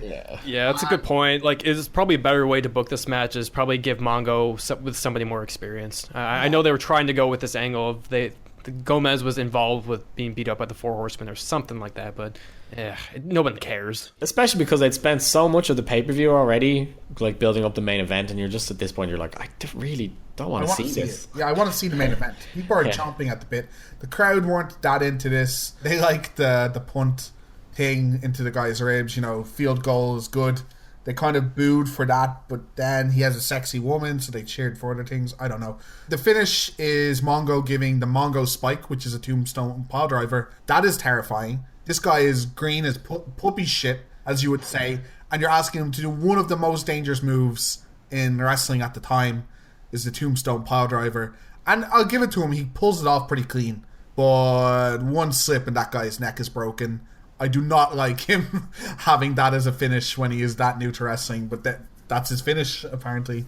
You're going to see a decent amount of Mongo, I think, so. I do not remember him from this period, so he kind of hangs around. He never does anything particularly awesome, but because they believe him to be kind of the celebrity, I think he gets involved in a lot of stuff that he probably shouldn't. Sure. There's other celebrities that are going to come up from Chicago that I really can't wait to get to. Those are my nostalgic moments coming in there. That's a little bit down the line, yeah. But it is. We'll move on from this match. Next is a Flair promo, and it is the Flairiest of Flair promos, with Mean Gene, of course, calling it as well. I'm joined once again by Miss Elizabeth. I'm joined by woman. Please, you distract me. I can't do a job as a professional if you're going to constantly do that to me. Ric Flair, you've got to have other things on your mind this evening. An opportunity of gaining, yet, as I said earlier, another trophy for your large trophy case. You can never have enough trophies in life. Now, Mongo did it once. The Nature Boy will do it twice. And then Double A and the Crippler will take down the Devil and the Giant. And tomorrow night at Nitro, woo, I will be a man with a U.S. Championship and a World Heavyweight Championship. Mean Gene, La Cucaracha. Woo, brother, it's Bash at the Beach. And we are here in Daytona to style, woo, and profile. Take a look at what's not south of the border, brother, but right here in Daytona, La Cucaracha. Elizabeth, I'm very curious. What kind of a man? They say that you're a man with 1,000 holds. Tonight, brother, you gotta meet a man that has unlimited knowledge of the greatest sport in the world. Right, Mean Gene? Do you mind if I talk to the ladies? Don't mind at all, I would brother. assume across the street at that big, large hotel overlooking the Atlantic Ocean, Elizabeth, you're going to be throwing a little party. I know you've got some extra money in your pockets these days. Oh, absolutely. There's going to be a great big party. A great big party? Yeah. Is it something that I should be included in? Oh, I think a woman would like that. Woman, is that true? Yes, I would. I'd have Liz tap into that big source of money she's got so we can have a private party, Gene. A private party? Yes. I have no idea what you're talking about. Please, Mean Gene, don't embarrass let me me. make reference to one more point. Macho Man, we know you're focused. We know you've got great plans for later tonight. But Macho, never stop looking at that camera. Never stop thinking, wondering, and praying that someday, woo, the lovely one could be back home, because, brother, it's never going to happen. Woo! I think, Ric Flair, you have said it all, as they say in the beer commercial. My friend, not only said it all, done it all. Woo! Conan, grab your best hold, kid. Nature Boy coming your way. Woo! Gene just comes across as this really creepy old guy being led along by a much younger woman. And it's just, he does all the cringiest. Like, I get what he's trying to do, but it's so comically over the top. At the end, he has his hand around her waist, and I'm like, it feels lecherous almost, you know? Also, Flair doesn't know who Conan is, and it's a bit obvious. He calls him better, Flair. Come on. Yeah, he calls him the man of 1,000 holds. That's Dean Malenko. That's the wrong guy, Flair. The interview already starts to do it. We've talked about it a bunch. It's really blurring the line between face and heel again, because he's saying cocky things, but at the same time he's just like, yeah, I have beautiful women, I'm going to wrestle and win titles. Are we supposed to be mad at that? He spends more time talking about the party he's going to have afterwards in the big, large hotel, which I think Gene is trying to suggest is something completely different. Yeah. Very typical Flair throwaway promo, not his greatest piece of work. He also mentions Macho Man, which should probably be like the match at this pay-per-view, but... Yeah, and it's just kind of randomly switched, so... Thankfully, it's not a very long promo, and it goes right into their match then. Yeah, it goes right into the match. I'm going to let you guys talk about this match a bit. There's no real build-up to speak of in this. We just know that Flair wants the US title. I'm pretty biased against Conan, so I'm going to let you guys go for it first. I'll just note right off the bat, it's kind of weird that Flair offers a handshake right off the bat, so that's... Yeah, already you're like, which guy's the face? I don't know. My perfect beginning is the fact that it seems Conan has stolen a Michael Jackson jacket to wear his ring uniform. He looks like... have you guys seen the movie Hook? Yeah. Long time ago. Yeah, he looks like one of the kids from Hook. He looks like one. Are you going to say he looks like Rufio? He looks a bit like Rufio. He has Rufio's jacket on. So he's a bald Rufio. Okay, yeah. I can kind of get behind that. Grown-up Rufio, he's gone on hard times and has to fight for his money now. It's really tragic. His ring gear is just weird. Yeah, it's odd gear. The two real things I want to point out. Flair is... Do you know how old Flair is without looking it up at this point? I want to say 48 or something at the stage, right? I'll say 42. He's 47 at this point in time. Wow. Not bad. And he, like, to be fair to him, like, he might not be in amazing shape or anything, but he can still wrestle really, really well. Yeah, and it also made me really sad because I was like, wait, he's 47 there and he wrestles for another 10 years after this? Jeez, like, this is crazy. And then the other thing is that he literally does everything possible to cheat in this match. Like, he involves every valet he has, because he has two, because it's Flair. And he constantly does little rakes of the eyes, or he does, like, little pokes, things like that. He puts his feet on the ropes in the laziest possible way to make it really obvious what he's doing, and he still gets away with it. And he's, like, does all of this cheating to try and set up that he's a heel. And then Conan clotheslines two of the women, and it kind of... He does it like twice. Like, he dives really early in the match. Flair rolls out of the ring, and he hides behind the women to get a break. And Conan just dives from the apron onto the women and just misses absolutely clocking Elizabeth by about a second. Like, she has to run away. But if she doesn't know how to take bumps. I always find, on a bit of a kind of segue, no matter where she is, Elizabeth always feels really awkward to me. I know she's part of she is. She's wooden. Yeah, she's part of these very classic moments, but she's never really learned how to bump properly, and she never knows what to say, and no one's ever taught her. So in the interview, she gets asked something, and she kind of just chuckles and says a random throwaway line. In this, she doesn't brace herself for a bump. She just runs away and hope she doesn't get hit. And when her spot real nervous looking, yeah, she's real nervous. She's like, what's that actor called from Superbad? Michael Cera. She's like the Michael Cera of the wrestling world. Like, it's like she wandered into a ring one day. And you're really offending loads of people, I'm sure, here at this point. You're like, really, really like Elizabeth. I don't know. Could she be any worse than Woman? Woman's great. She just shouts. Oh, that's so annoying.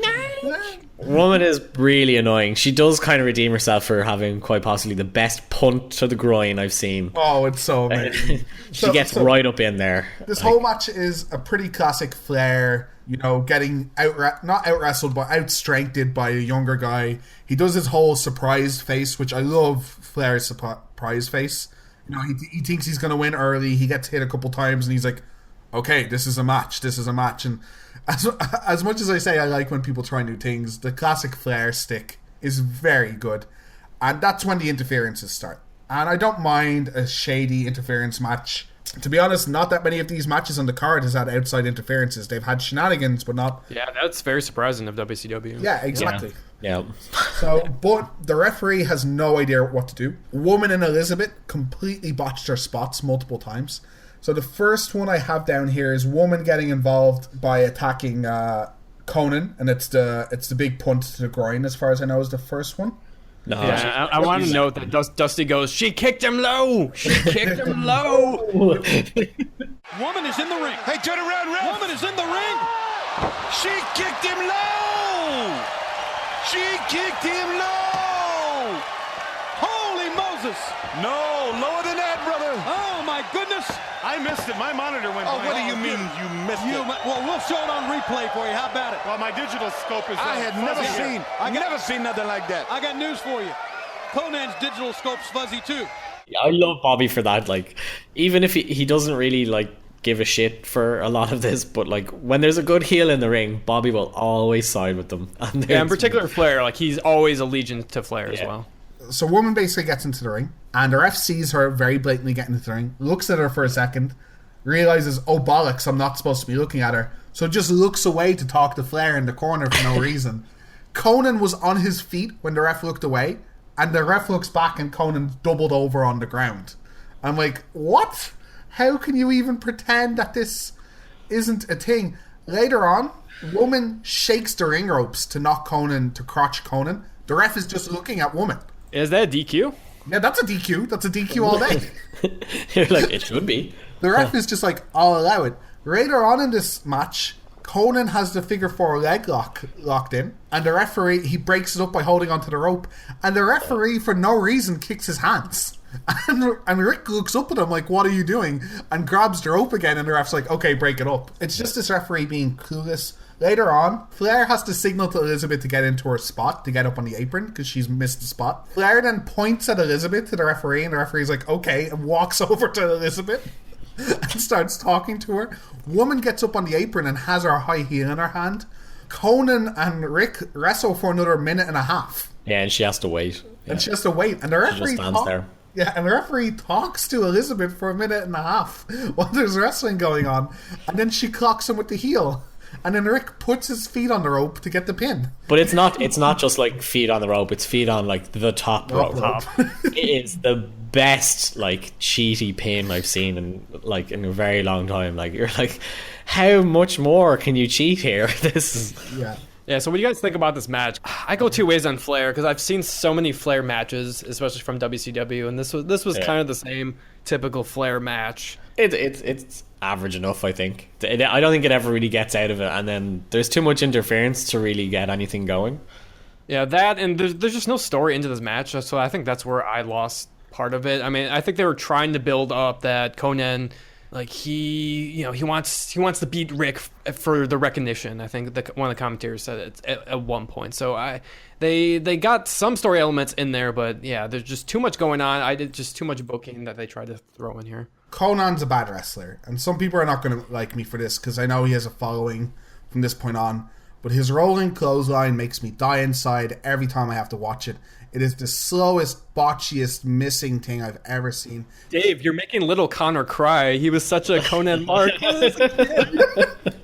He can't do a figure 4. So he locks the figure 4 into Rick, and Rick helps him lock it in because he's done it wrong. Rick has to get his hand and move Conan's foot into the right position. And the commentary team are like, oh, he's trying to get his foot off him. No, he's trying to put Conan's leg in the right place so it doesn't look like the worst thing of all time. I think the worst thing to come out of this, Dave, is that if you think Conan's botching is bad, you've a lot to watch.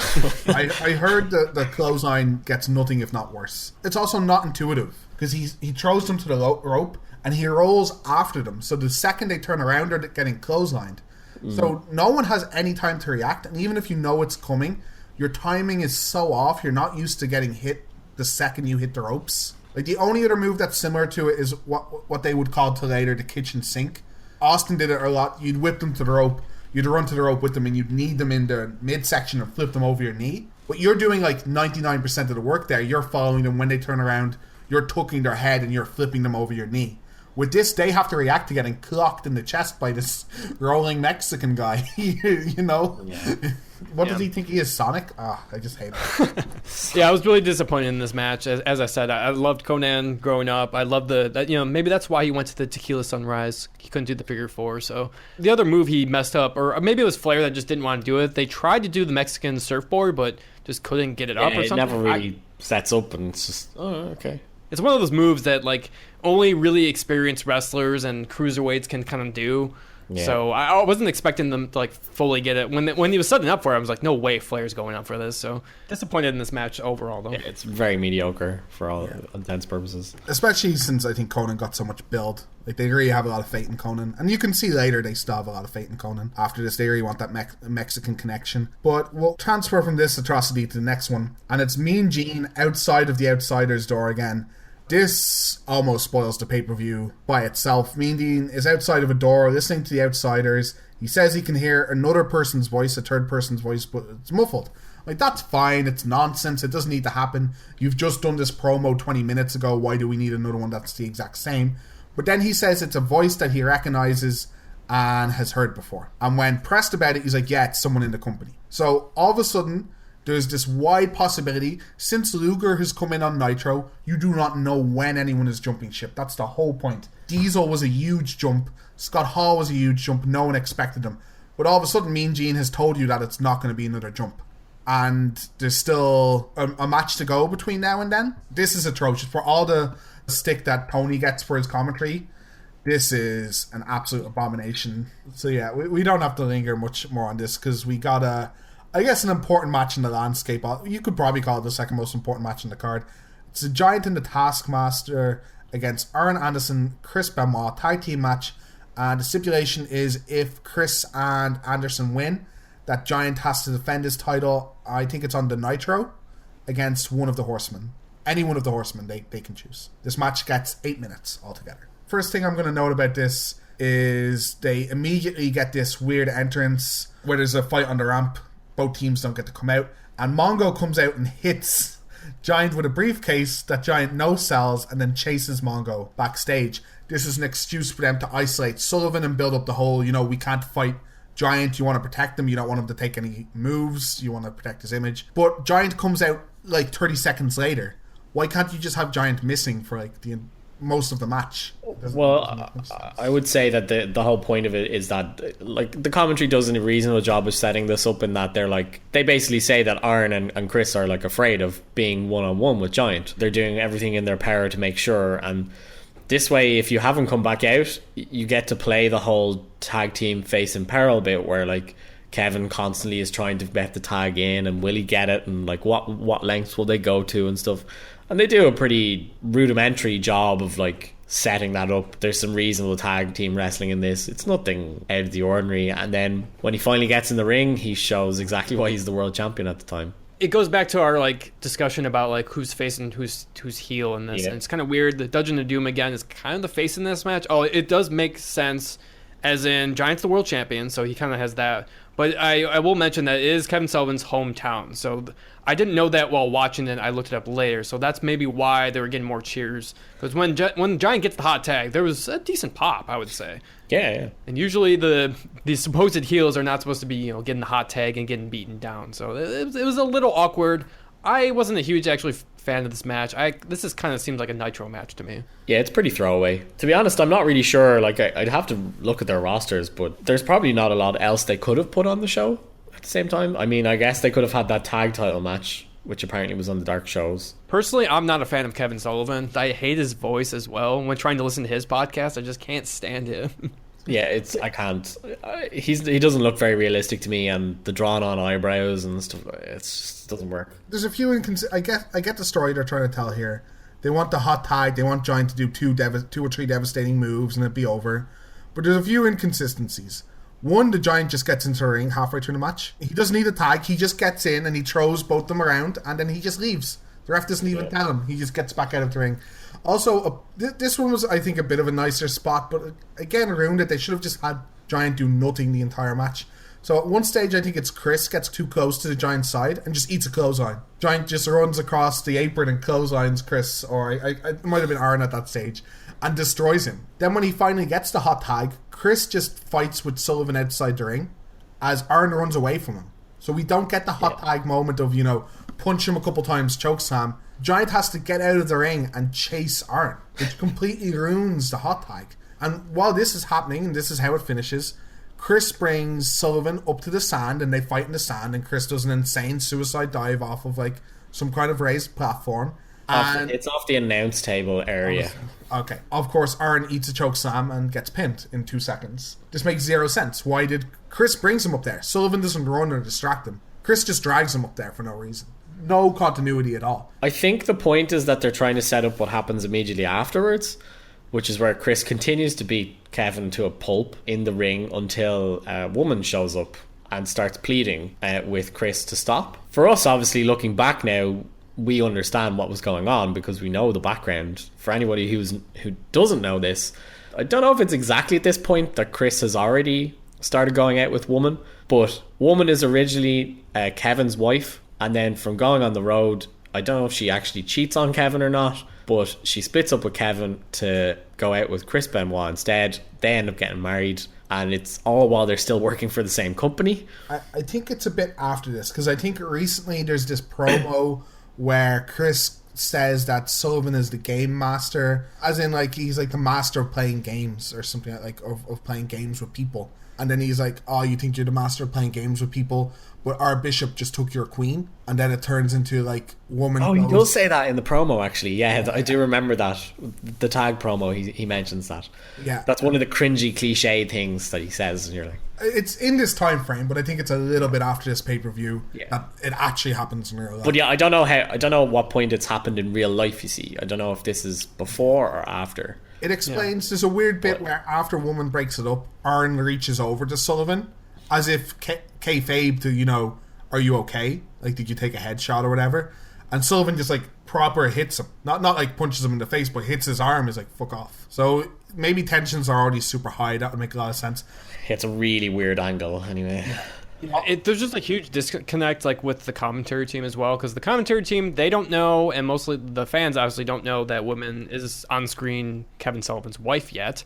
None of us know that, and I just wish the commentary team didn't build up the Four Horsemen as being this smart team. They're dissecting Kevin Sullivan, isolating him, and then they just kind of blow it, and they kind of look like idiots afterwards. What really doesn't make sense is Giant has had to enter and leave the arena twice now.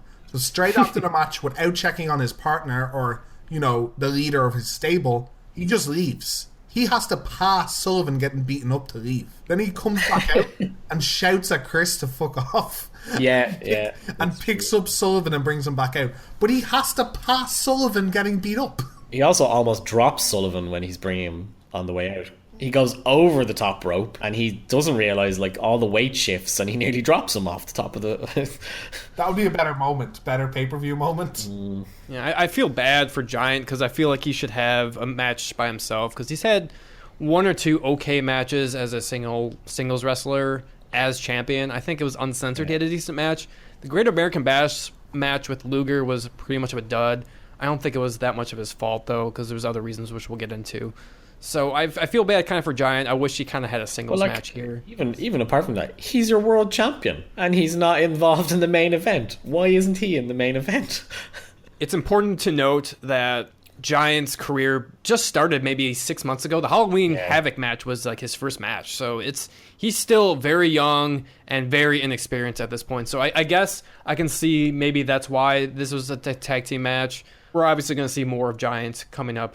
This storyline, as far as I know, kind of peters out a little bit. Everything kind of makes way for the NWO storylines after this, and Giant ends up facing Hogan later, right? Is that the next? Yeah, that's the next pay-per-view. Yeah. This is just all kind of thrown away. This is actually the throwaway match for Dungeon of Doom Giant facing Ric Flair and stuff like that. That just doesn't happen anymore. And now we are going to go into our most important match. The match that you could have taken away every other match from this pay-per-view because they don't care. None of these matches mean anything. They've changed all their long-term plans, and I think you can tell by a lot of the booking. They've changed all their long-term plans to be completely planned around this. And it is the Outsiders and their third man versus Team WCW. This gets a full 17 minutes pretty much, and all the build-up beforehand and all the stuff afterwards. So it ends up running very long. I'd actually never sat down and watched this match. But let's talk a bit. We painted the picture of the era before we went into the matches of podcast. But let's go more into what happened with Nash and Hall. And do you want to break that down a bit for us, Conor? Yeah, there's a lot to digest here. And the build-up, it really pays off if you watch a lot of the Nitros coming up. It's really a shame because the promo package obviously does not do a disservice for us. The promo package is fucking atrocious for this. It's the worst thing I've ever seen. It's so 90s. It's amazing. But Amazingly bad. It's Bash at the Beach music, and it's like news headlines with sometimes like video clips, and like the audio is like really faint. Like, what is this? I also don't believe those headlines are from newspapers. If I check the headlines, I'm like, that was not in a newspaper. Don't you lie to me, Eric Bischoff. Even worse, one of the headlines is, who is the third guy? Like, damn it, it's third man. Like, what? Get it right. Yeah, it's really bad. Also, the Outsiders come out to the same music. Yeah, which I'm not a fan of all. These guys should not come to any music at all. They shouldn't have had any music yet. No, or I would have loved if they came into the crowd as well. And there's lots of stuff you could have done that was a lot better. But you have to listen to, I think the promo is like 2 minutes long. So I have to listen to that music for 2 minutes. Then I got to listen to them coming out straight after it. You've also got to forget you have to listen to Bruce Buffer do a short promo about it as well. Yeah, because Bruce Buffer magically appears just for the main event. And I mean, he's a very good ring announcer. He has a very particular voice. And why is he breaking it down? Like, I don't mind him. I don't mind him having it there. I don't even mind them saying he's only doing main event because that's what Bruce Buffer is. He's that special. But why is he telling us what we already know? We're watching. You have us watching the main event. It is happening in 2 seconds. You can stop selling the main event to us now. Just tell me who the people are coming to the ring, Bruce. You don't have to tell me what's happened. I've watched it. It's useless. Before we get into like the whole match, just a quick like recap of like what's been going on. It's interesting to note that Scott Hall and Kevin Nash, they got no promo packages, no vignettes as their characters, which was, I thought, like genius going in. They don't even call them by name. No, it's very weird. It's inconsistent because Bischoff slips their names in like once in a while. I don't know if it was on purpose or not. I think it's very late in the match itself that one of them gets referenced, but pretty much other than that, they're just called Outsiders for the entire Which thing. is awesome. Yeah, I think I remember them being a bit more liberal with Hall's name. I think they say Hall a couple times, but I kept an ear out, and they just called Nash Big Guy through the whole thing. And it's because they don't know what they're going to name them, right? They're in disputes. I was saying to Conor before we start taping the podcast that I thought it was cool that there's this contrast between face painted, old school, basically WWF wrestlers and Randy and Lex and Sting, and this is the old generation, and the Outsiders kind of represent realism. And when I was giving a brief history, when Ted Turner took over the company, he turned it into WWF Light. A lot of people kept loyal to WCW because they were basically old NWA, all about athletics, very few gimmicks, until Dusty got into power and he started pushing gimmicks, and until Ted Turner wanted it to be more like WWF. And all of a sudden we have this stark difference. That's the Outsiders are real. They're dangerous. They don't have gimmicks. They're just bad dudes. But that's kind of not on purpose. They don't have gimmicks because they're kind of being sued for their gimmicks. They're not allowed to use their names because they're WWF names. I was saying it's really cool how he basically started off with Razor Ramon without the name, but it gets shaved back episode by episode. But apparently Conor was saying that's because they were in trouble for making him too much like Razor Ramon. Yeah, he had to be more himself and have less of the gimmick. It brings about a funny story, which I do believe in, that because they were on WCW, so WWF decided to make other versions of Razor Ramon and Diesel. So Matt Bourne gets to play Razor Ramon for a couple of months or however long it is. And then it's Kane. It's Kane. Yeah, Glenn Jacobs gets to be Diesel, and they're on it for a while. But when they've started doing this angle, Scott and Kevin, they've signed verbal agreements. They haven't actually signed any contract. So technically, like, they're not with the company still. So they're showing up and they're getting paid to do whatever they're doing on those shows and so on and so forth. WWF responds by saying, oh, we're going to have Razor Ramon and Diesel on next week on Raw. And all of WCW are like, they're playing us for fools. They've just told us that they're going to be on our show and they agreed to this, whatever. And now they're going back to their company. They've signed contracts or something. And so they get a phone call from whatever executive is in charge of WCW at the point in time. And he goes, listen, we got to talk to you. You got to come out to wherever you are. I think they fly them out to Atlanta. And they go, we want to make sure, like, we want it to be more than just these contracts. So we're willing to give you another, what's the figure? I think it's another $500,000 each on their contracts. And their contracts are already very, very big. And because of the way it works with their contracts, if Kevin gets any more money, Scott has to be paid the same amount. It's in his contract. He has to get the most amount of money, whoever's getting paid the most amount. Yeah, so it's not only Kevin and Scott. It's everybody, whoever's the most. Yeah. So they're like, okay, because they know full well that they're not on Raw or whatever. And they were like, we want you to sign this right now. Physical contracts, you're binded. And they're like, yeah, okay, yeah, fine. They sign away. They're just like, great, we got an extra $500,000 for nothing. And then they stand in the production truck for Nitro, I think it is, like the following week. So they're standing behind, and WWF, they have it on the TV. They're saying, yeah, so Razor Ramon and Diesel are going to come out now, and they show the two of them, and it's the two fake lads. Kevin just says that they just kind of looked around, and he just shrugged his shoulders at them. It's just like, how did you guys not know that this was going on? Like, and they're like, whatever, we'll just take extra money. Yeah, it was a very important time of their. It was just the way their contracts kind of, they had disputes. The point is that they got out right at the same time, and they're good friends, and that's part of what makes this angle work. The first time Hall makes his appearance is on Memorial Day, May 27th, and we're talking about Bash at the Beach. This is July, so this is over a month and a half of booking stuff that were dedicated to this main event build-up. Back at that Nitro, this once again, it was the first 2-hour format Nitro, and WCW obviously planned this the way they wanted. In the first hour, they made sure they had the quintessential promo of WCW declaring war. You people, you know who I am, but you don't know why I'm here. When that Ken doll lookalike comes out here later tonight, I got a challenge for him, for Billionaire Ted, for the Nacho Man, and for anybody else in WCW. You want to go to war? You want a war? You're going to get one.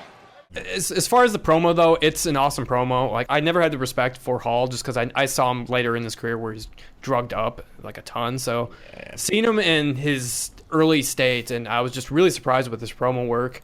And so basically in this promo, another thing I don't like is he kind of disrupts the match and the wrestlers just kind of walk away, which is always kind of it's really strange, isn't it? They're just kind of like, who are you? And then they just leave. We'll just walk away. Like, I just wish all that needed to happen was, like, they walk up and like, hey, what are you doing? Like, Hall, like, pushes them away or something. Yeah, the basics of the promo, he calls out Bischoff. Later on, they'll reveal a challenge, and the typical line, you want a war, you're going to get one. The second hour, he issues a challenge, and he tells Billionaire Ted to get his best 3 guys that were taking over, and then Eric and Bobby are like, we don't know what to say, and they just kind of like... Yeah, they just kind of leave it. Yeah. End the show, a typical way, like, it's like, oh, it's live TV, like, oh, we didn't know this was going to happen, we should cut off, stop, so... And then the next Nitro, Hall comes out again, keeps referring to we. Sting comes out, does his awesome promo about defending WCW, and basically challenges Hall right there, but Hall gives him, like, you can't tell me what to do, stuff like that. They're the outlaws in this matchup. And then he says, oh, I got a big surprise for you. And then, of course, the next Nitro, the big surprise, of course, is Kevin Nash. Who utters the immortal line, because at the time Nitro's tagline was where the big boys play, and so he gets to go, is this where the big boys play? Really? This is it? And completely runs down the entire roster on his first appearance. Well, the big thing there too was he says, "Look at the adjective play." I thought that's what you were getting at. That is one of the most replayed things he's said. That's kind of botched. The other thing I really like is when they say the big guy and the medium guy. And you can see that he goes to say the big guy and the small guy, but thinks, you know what, I'm not that small. That doesn't make much sense. Big guy and medium guy. Hall's a big dude. Yeah, Hall is not medium by any stretch. Hall is a very big guy. Hall is, if I'm remembering right, he's like 6'5", 6'6". Like he's the second biggest guy in the match. And there's not small people in this wrestling match. Yeah. I wasn't really too impressed with this promo. I thought it was just kind of awkward. At one point, he says the show is as interesting as Marge Scott reading excerpts from Mein Kampf. Wow. Yeah. Wow. Where did you get that from? Why don't they run that in all the promos nowadays? Seriously, yeah. Marge Scott apparently was like the owner of the Reds or something, and it's 90s trivia stuff that I was like, I'm not going to go deep into this. That's really specific. Apparently she was like a Nazi sympathizer. We're not going to get into it, but that's really weird throwaway line. But he does call out Hogan and Macho Man. I just wanted to point out that Hogan does get called out numerous times during this kind of build-up. So I just thought that was interesting that they kind of planted the seed there. Yeah, it makes the whole thing make more sense. Because I was making a comment, having never seen the run-up when we start pitching the area for this podcast, is would people have not known it's Hogan because he hasn't shown up and no one's talked about him for a couple of weeks? It kind of throws a red herring in if you're, one, before the Gene Okerlund thing, you thought it was just going to be someone like Bret Hart, which people would have lost their mind over. And two, they were directly challenging him. And, you know, if you really dissect it, that means nothing.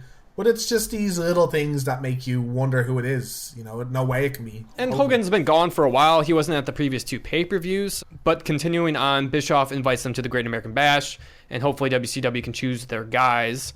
And so at the Great American Bash, Bischoff accepts the invitation. I like how Hall responds and says, "Oh, they fell into the big trap," which is, I thought, kind of interesting that this is their big plan of kind of fooling them into a match almost. Weird moment that Bischoff asks them, "Do you work for the WWF?" It's very, very upfront, isn't it? Yeah. They're so painstaking, and you'll see after this match the promo cut to avoid saying the words WWF. They go as far to call it the big organization in the North. Yeah. And stuff like that. Like it's some kind of Game of Thrones reference. I don't know. Like it's just it's so weird the way he says it, and it's so painstaking, and it breaks the flow of promos. But you have to say it that way because you can't mention your competition's name. But Bischoff was like, whatever, just throw it out there, break the mystique. Yeah, the big moment though at the Great American Bash though is Bischoff can't tell them Team WCW says, you know, we're gonna reveal it in Nitro as they usually do. Yeah. Outsiders get pissed. You can't jack us around is what Hall says, and Nash powerbombs Bischoff through a couple tables. And I'm not the biggest Kevin Nash fan, and one of the reasons is because he's the laziest man on earth. And as a good friend of me and Gus likes to say, Kevin will do about 20% of a wrestling move, and you got to do the rest. And that's his finisher personified. The jackknife is about 20% of a powerbomb, and God help you if you don't do a lot of that move yourself, you're landing on your head, and it looks so awkward when he puts Eric through the table. This is kind of like the problem with the build-up. It's like it's too much about Bischoff, which I don't like, and that's what I don't like about this pay-per-view is like the audience doesn't really care about Eric Bischoff, so like he's kind of like forced into this angle, which I understand where they're going with it in the future, but at this point it's like it should be more about Sting versus the Outsiders, because like Sting is like the WCW guy. He's like the only guy that never went to the WWF, so like, I wish there was more confrontations between those two groups. Well, this is as good a time as any. The entire pay-per-view, they've been making it about Bischoff because every 2 seconds, like, where's Bischoff? His family's going to be so concerned. I heard he was supposed to be here. Has anyone seen Bischoff? Has anyone checked on Bischoff? This storyline goes nowhere. And why we haven't focused on it a lot in the show is because he just shows up at one of the next Nitros and they're like, where have you been? He's like, oh, I was around. And that's it. Yeah. That's the throwaway. It doesn't go anywhere. They're making such a big deal out of it. And I think what happens, honestly, is Bischoff is portrayed in a very good light nowadays because he's on good terms with the company and stuff. But he kind of just wanted to be cool. Bischoff wants more than anything to be the cool dude.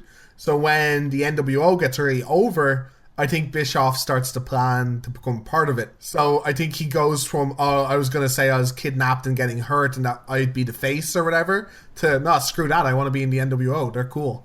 I think that was always the plan, Dave. You think that was always the plan? Yeah, I think so. So you think they just like went with some of this booking like, no, it's bad, we'll just leave it? No, like I think the point is like they just didn't follow through in it, but I think the intent was to be like, why wasn't he there? And then later on it's like, well, this is why I wasn't there. Because I was helping them. Oh, sure. Okay. No, there's just gaps in the story, like okay, as only they can do. That makes a little bit more sense. Yeah, so moving on, WCW, the Nitro, of course, they select their 3. And we said this earlier, they kind of had 6 of their best. And actually, no, Giant was a part of this 6. So it was Hogan, Giant, Ric Flair, Luger, Sting, and Macho. Really nothing else to comment on here because Mean Gene just announces the 3. Really no presentation, which I'm kind of bummed about. Like, it should have been this, like, huge kind of presentation that they built up. And no, just Mean Gene just says it, and then that's the end of the show. See you later, guys. Thanks. So I guess that's my big problem with this kind of whole build-up is Team WCW kind of gets sticked in the end just because they get a couple promos, but it's all about the NWO. So yeah. I understand it in that point. But so there's 2 other Nitros, and the NWO just kind of have run-ins. One of them is they buy tickets to the arena. Nothing really happens in that one. The other one is they disrupt a main event tag team match where they come in with baseball bats, but the security kind of swarms the ring.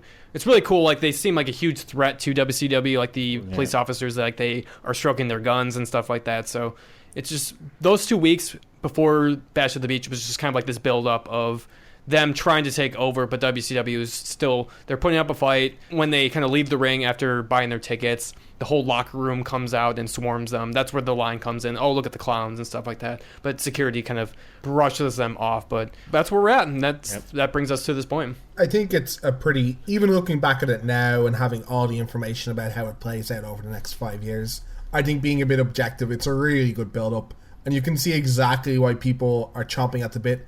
And even though this pay-per-view is like 2:45 long and this is only half an hour of the exchange, maybe a little bit less, people are so pumped to see this match when the Outsiders come out.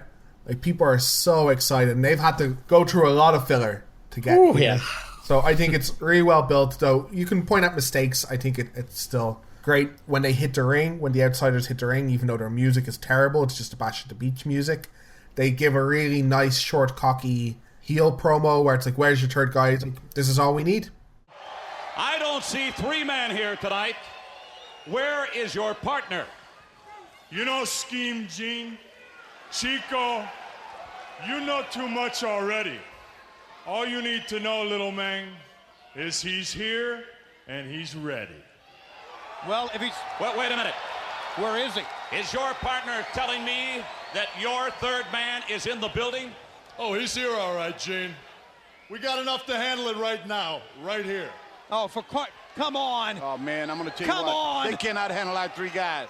Then we get the WCW team coming out, massive pop. The match itself isn't talked about a lot in history. You know, we get the before, we get the after, we don't get the match. And it's not a 5-star match, but they give the crowd what they want straight away. And Lex and Macho and Sting are jumping all over the Outsiders, and they're making them look a little bit weak. They do a spot where Kev is holding down Lex in the corner, kind of, they're both on the apron and he's holding him against the turnbuckle. Stinger does a Sting splash and Lex sells the neck. He sells that he's knocked out. They need to take him back and it leaves it on a 2-on-2 tag. And I like that spot a lot. What do you guys think of that?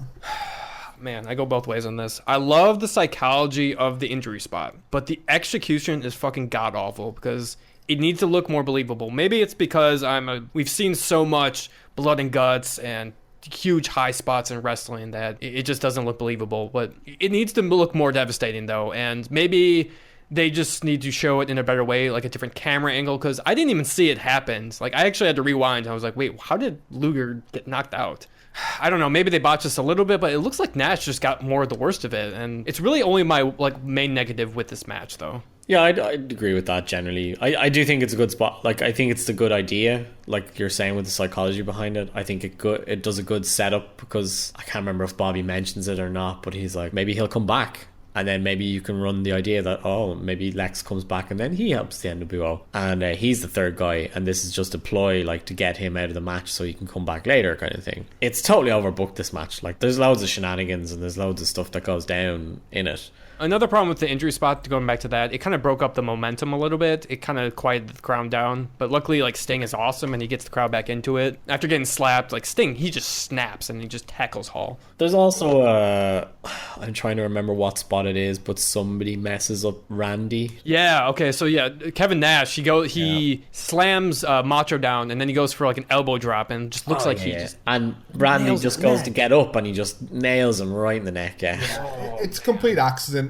Nash is already on his way down. Randy sits up but does it a little late and gets it full on the back of the head. It's pretty bad, so you can tell Randy just has to be out of the ring for a bit, but Soldier's on anyway. Yeah, I thought Heenan covers it up kind of nicely because he's worrying, oh no, is Savage hurt? Like, what are we going to do now if, like, we have two guys hurt? So I like that fear of just being down guys and the outsiders are trying to, like, really hurt the WCW guys and put them out of action. There's a little example of Nash being really lazy again halfway through the match.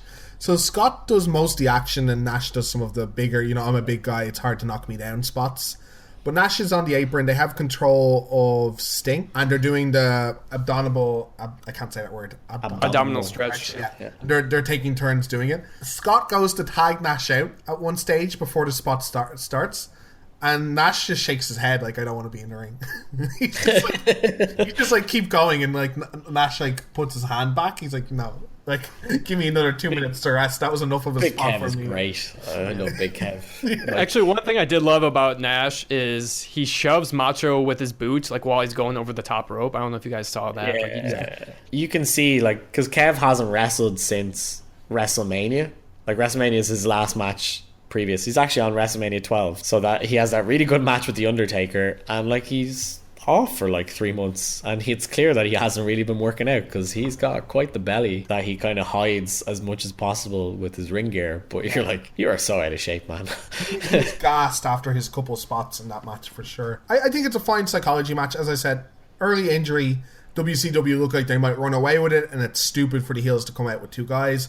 But the early injury slows it down. They restart. Heels stay in control. Macho Man is doing his crazy, I don't know how to do stuff gimmick where he's jumping into the ring randomly so the ref is distracted. I think it's fine psychology. It's not 5-star new stuff, but it builds up the crowd. It builds up the crowd to a crescendo. I wanted to mention one point of commentary that really bothered me. So Bobby asked the question, what are we going to do if they win this match? And Tony just gives a just awful response. He says, I don't know, take a board and hit him over the head with it. These are the moments from Tony Schiavone that make me cringe. And is that the best answer you can come up with? Seriously. And then, we're going to talk about a line that Bobby says later, but like, this is the kind of crap that, like, you can kind of cover up this commentary that Bobby brings up if you just believe in what he's saying and act like feed off from him more, So a good piece of commentary that at first I blew off as stupid, but I think is actually good, is I think Heenan says it. He's like, oh, we could just get a third guy out, right? There's no rules to this match. Just get another guy out. It plants the seed in the viewer's head that they're going to get a third good guy out there. And that's what happens. That's how it's set up. It's Macho's in trouble, Sting's in trouble. It looks like they're going to get the win. All of a sudden Hogan hits the ring. He's been gone for weeks. He looks ready for action. It's Hollywood. I'd like to reiterate with people, because they might not be used to this with modern wrestling, Hogan has never been a heel. Since his WWF run, since he's been a household brand and he's done the WrestleManias and he's done so much for WWF and he's jumped ship, he has been the all-American guy, never close to turning. And not even a signal of ever turning. It's a bit like the modern day, well, maybe people are going to look back at this in a few years and say, this is a stupid comment, but it's like the modern day John Cena. It's not even close to coming to turning. It's getting the kids into the market. Back then, no one even thought of it. Nowadays, whenever there's a face, we're like, we should turn him heel, because look how good it was for the NWO and Hogan. But back in those days, it wasn't thinkable. Hogan's never a heel. That's stupid.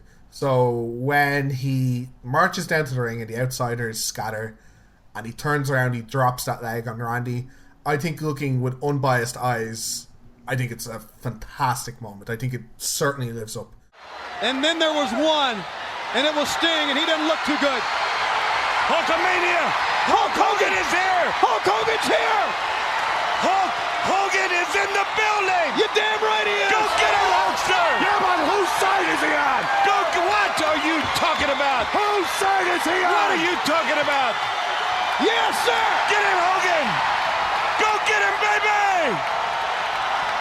Come on and get some of this now. Who's bad now, boys? Hulk Hogan arrived. Hook. What is he doing? Oh, my God! Is he the third man? He's the third man! What the hell is going on here? Hulk Hogan has betrayed WCW. He is the third man. Look at this this picture. Oh, my God! What the hell is going on? Oh, my God! Are you kidding me? Probably the lowest shot ever given to professional wrestling. That man did right there, Hulk Hogan. Let's get everybody out of the dressing room right now and kick his rear end. Unbelievable, brother. You just What have I been saying the all devil. these years? Huh? What have I been saying all these years? Oh, my God! So this is really one of the more infamous calls in wrestling. Like you watch the build up to this match, and knowing Heenan, like this call doesn't really bother me. And I'm going to kind of play devil's advocate here. Heenan has always kind of shown a distaste for Hogan as a heel commentator for years and years and years and years. I understand the big problem of kind of like he kind of jumps the gun. And I think my problem more with is I think Dusty and Tony could have defended Hogan better. And that's kind of what I was going to earlier about, you know, Bobby asked the question, what are we going to do if they win this match? And Tony gives that crappy response. Like, it's kind of the same thing here that can kind of bring down Bobby's like, Bobby, you're just talking crazy again. Like, Hogan would never betray us, blah, blah, blah. What do you, the way Dusty says, what are you talking about? Like, it kind of, that kind of ruins the moment here, because that is like, it's like Dick Dastardly style, yeah. And I don't think like him putting the doubt really ruins the reveal, because like Hogan kind of sells it really nicely until like, you know, when he gets in the ring, you still don't know, and the outsiders obviously get out of the way too. It's not until he does the leg drop where it's really there. You still have some doubt. So I think I'm kind of coming on side. For a long while I thought Bobby ruined it. Of course, that's what prior knowledge. I've never seen this clip without knowing what happens is the problem. I've never got to see it with like new eyes. I think you guys have convinced me, and it's maybe not Bobby's fault, and I've blamed Bobby for a long time. Maybe it's the other commentators need to pick up the slack a bit, but certainly it's a moment that is down in infamy, and it's hard to say. I think it ruins it a bit. I do think it ruins the moment and spoils it. I think Conor hits the nail on the head when he says it's like, if you've watched wrestling at any point previous to this, you know what Bobby is like. This is Heenan's character, and it's the way it has always been ever since the like mid-late 80s, and it's the way he has always been with Hogan. So it is naturally his ability to, he has never trusted Hogan. He always points out all the stuff that Hogan does wrong, and a lot of the time he's right. Like, Hogan does so many things that are like typically bad guy things, like rake in the back, he does pokes in the eye, he does all this kind of like subtle heelish stuff when he's like the WWF champion, and Bobby always calls it out on him, and he's like, that's ridiculous, you can't, why isn't the ref stopping this match, why isn't there a DQ, blah, and so on and so forth. So it's exactly what Bobby would say when you're like, oh, hang on, this is the situation, why should we trust him, he's always been a sniveling, blah blah blah. The other thing, I guess, where I'm coming from too is the commentators constantly put over that it could be anybody.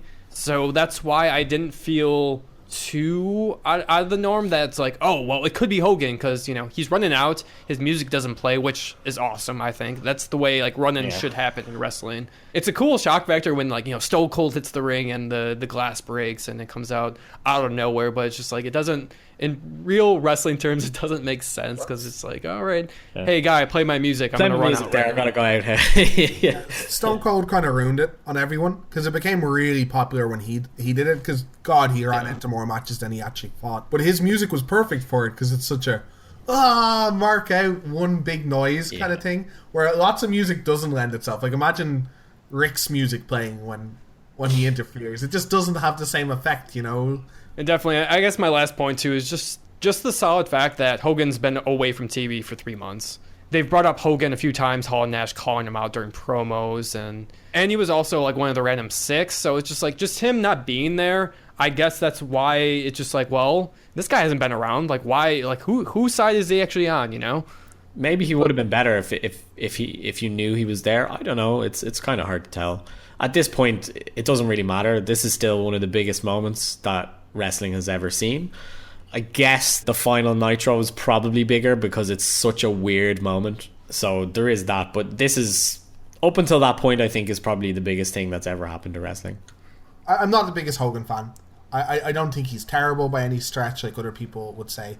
But I get a bit annoyed because he is one of the guys with my pet hate. It's the same shtick over and over and over again. Though he is reinventing himself a little bit here. He's like the least reinvented of the NWO, I guess, in the end. Also, it's funny that it's Randy and not Stinger, because anytime Hogan goes over, it has to be over Randy, right? But I agree with you, Dave. I've never been that much of a Hogan fan either, really. But as far as reinventing himself, though, the promo. What in the world are you thinking? Mean Gene, the first thing you need to do is to tell these people to shut up if you want to hear what I gotta say.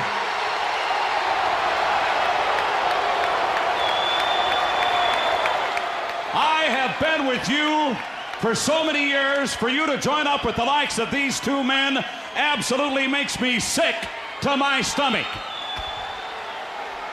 Well, the first thing you gotta realize, brother, is this right here is the future of wrestling. You can call this the new world order of wrestling, brother. These two men right here came from a great big organization up north, and everybody was wondering who the third man was. Well, who knows more about that organization than me, brother? I've been there, I've done that. You have made the wrong decision, in my opinion. Well, let me tell you something. I made that organization a monster. I made people rich up there.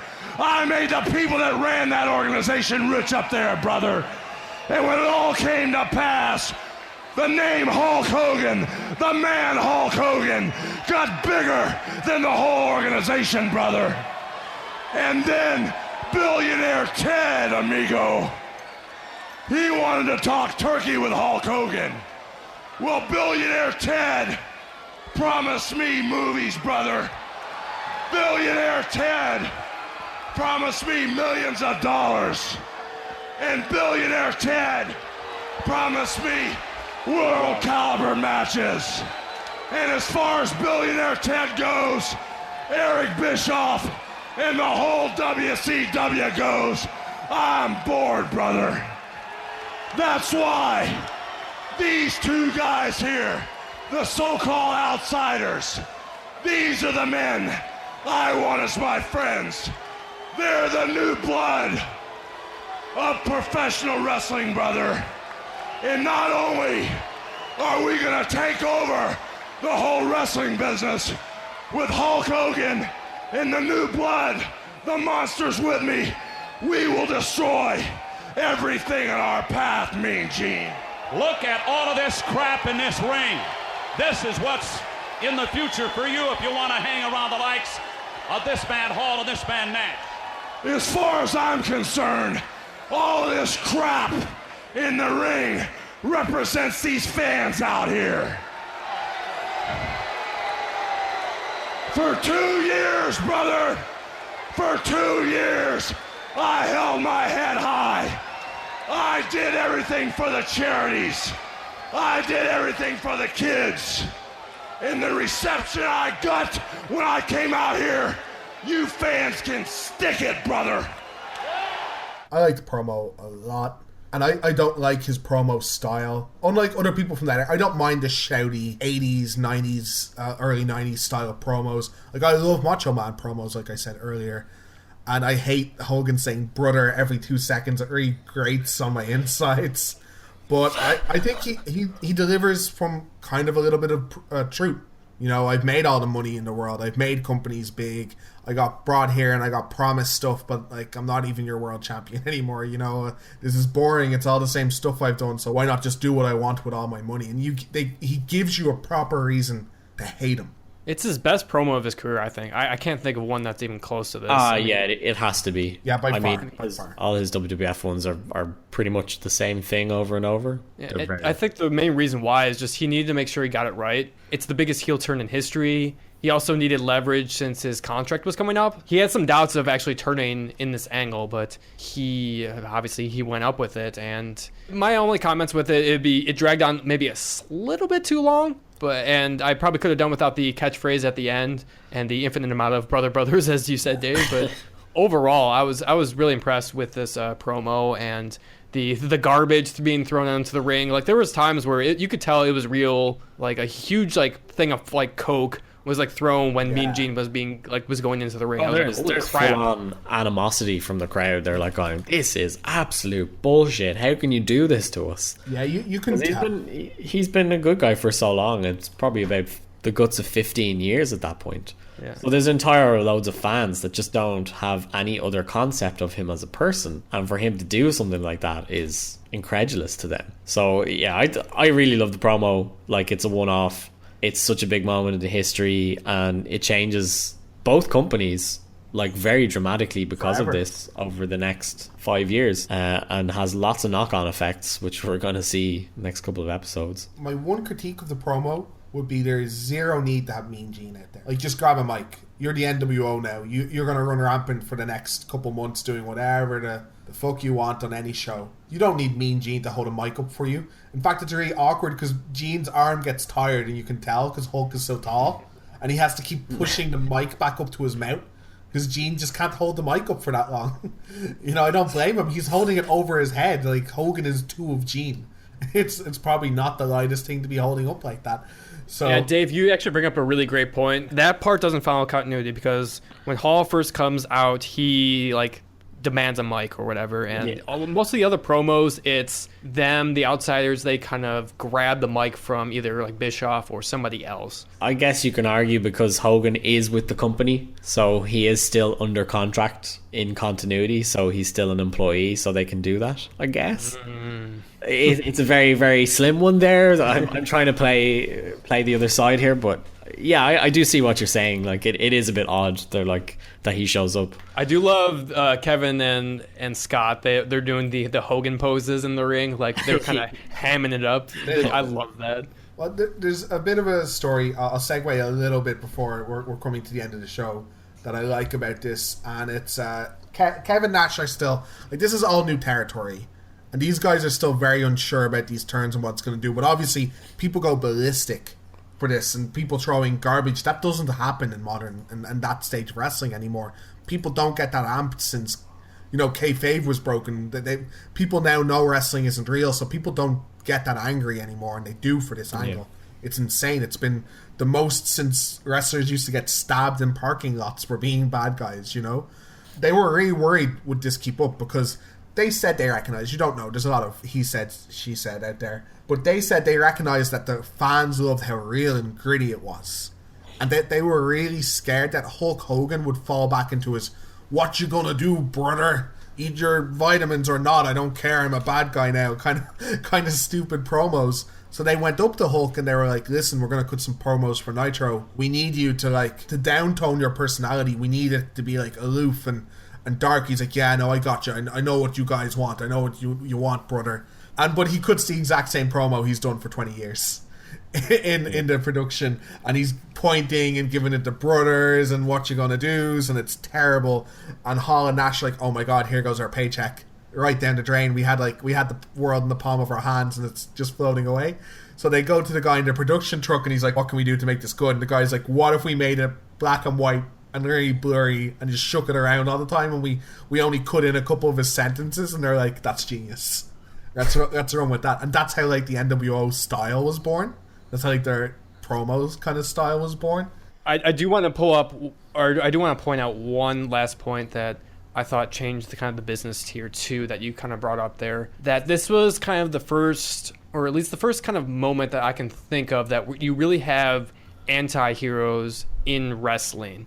Because when the Outsiders kind of came onto the scene in Nitros, they were kind of getting some pops. There was Diesel chants at a lot of Nitros and stuff like that. These, obviously when Hogan turned, that was they're full-fledged bad guys here. But they were being cheered, and this trickled down to the business, obviously with Stone Cold and just the rest of WCW going forward as well. Oh, big time. I definitely agree with that. Yeah, it became cool to be an NWO fan because it was the hottest thing. So there's definitely a play, and you can see, and we'll point it out as it goes along, but like they would appropriate a lot of different cultural trends at the time. They like attached themselves to like rap music and like whatever was big at the time. So then they found like, okay, what do guys wear that look cool? They're wearing jeans and a t-shirt, beanies and do-rags and stuff like that, and you're like, these are like 40-year-old white dudes, but they're really popular because they're connecting with their fans. So yeah, they make a big difference, and it completely changes how people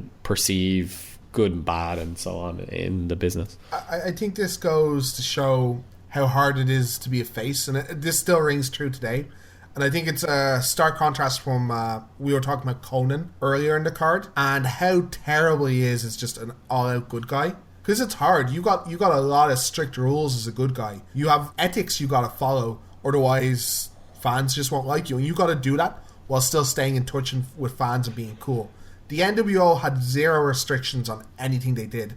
And sometimes that was terrible. We are going to come across a lot of terrible angles. But sometimes that was the epitome of cool. They didn't care. They got to do what they want. But that also meant they got to bring in a lot of creative, cool stuff into the industry that we hadn't seen in America. This stuff was going on in Japan. Like there is a storyline that this is basically ripping off. Hogan had been a heel basically in Japan. Yeah, I think it was before WCW. The Japanese crowd had seen this, but there wasn't massive internet coverage or any at all of these events back then. You had to get you used to get ECW on VHS tapes sent over to you from people who were at the actual events. So the coverage just wasn't there. No one in America had seen this being done, realistically. So it's just so different than anything else. That's another reason for its popularity. It is so different to any other wrestling product in North America or even Mexico at that stage. So I think at the end of the pay-per-view, we've talked about how lines have been blurred between face and heel. But I think if you were to ask me, whose side are you on at the end of this? I'm on WCW side. I'm angry. I hate Hogan. I hate Nash at the end of this. Gus, whose side are you on at the end of this? I've got to go with the bad guys. I always love bad guys. Like at the end of the day, and I'll always be a WWF guy. So seeing Hall and Nash on top, got to go with them. What do you think you give the whole pay-per-view? We're going to have a simple out of 10 rating here. It's probably say a 6, and it's largely for the first and last match.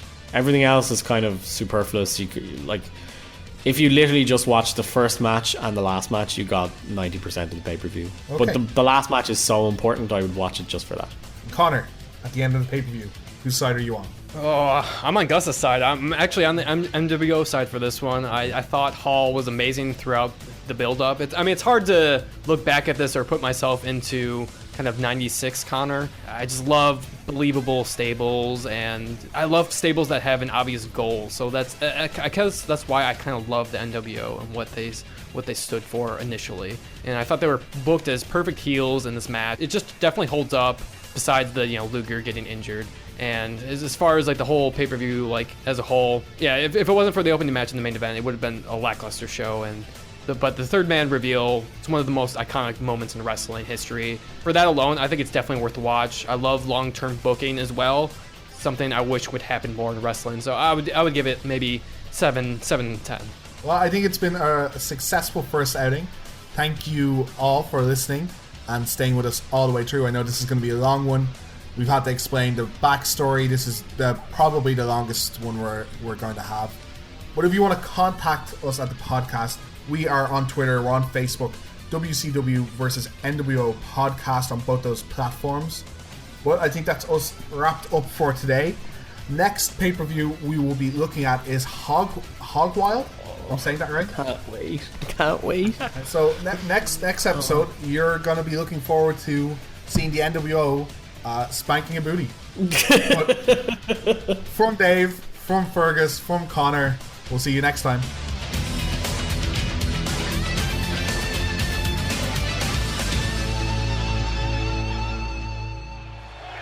We have seen the end of Hulkamania. For Bobby the Brain Heenan, for Dusty Rhodes, Gene Okerlund, I don't know. I'm Tony Schiavone. Hulk Hogan, you can go to hell. We're out of here. Straight to hell.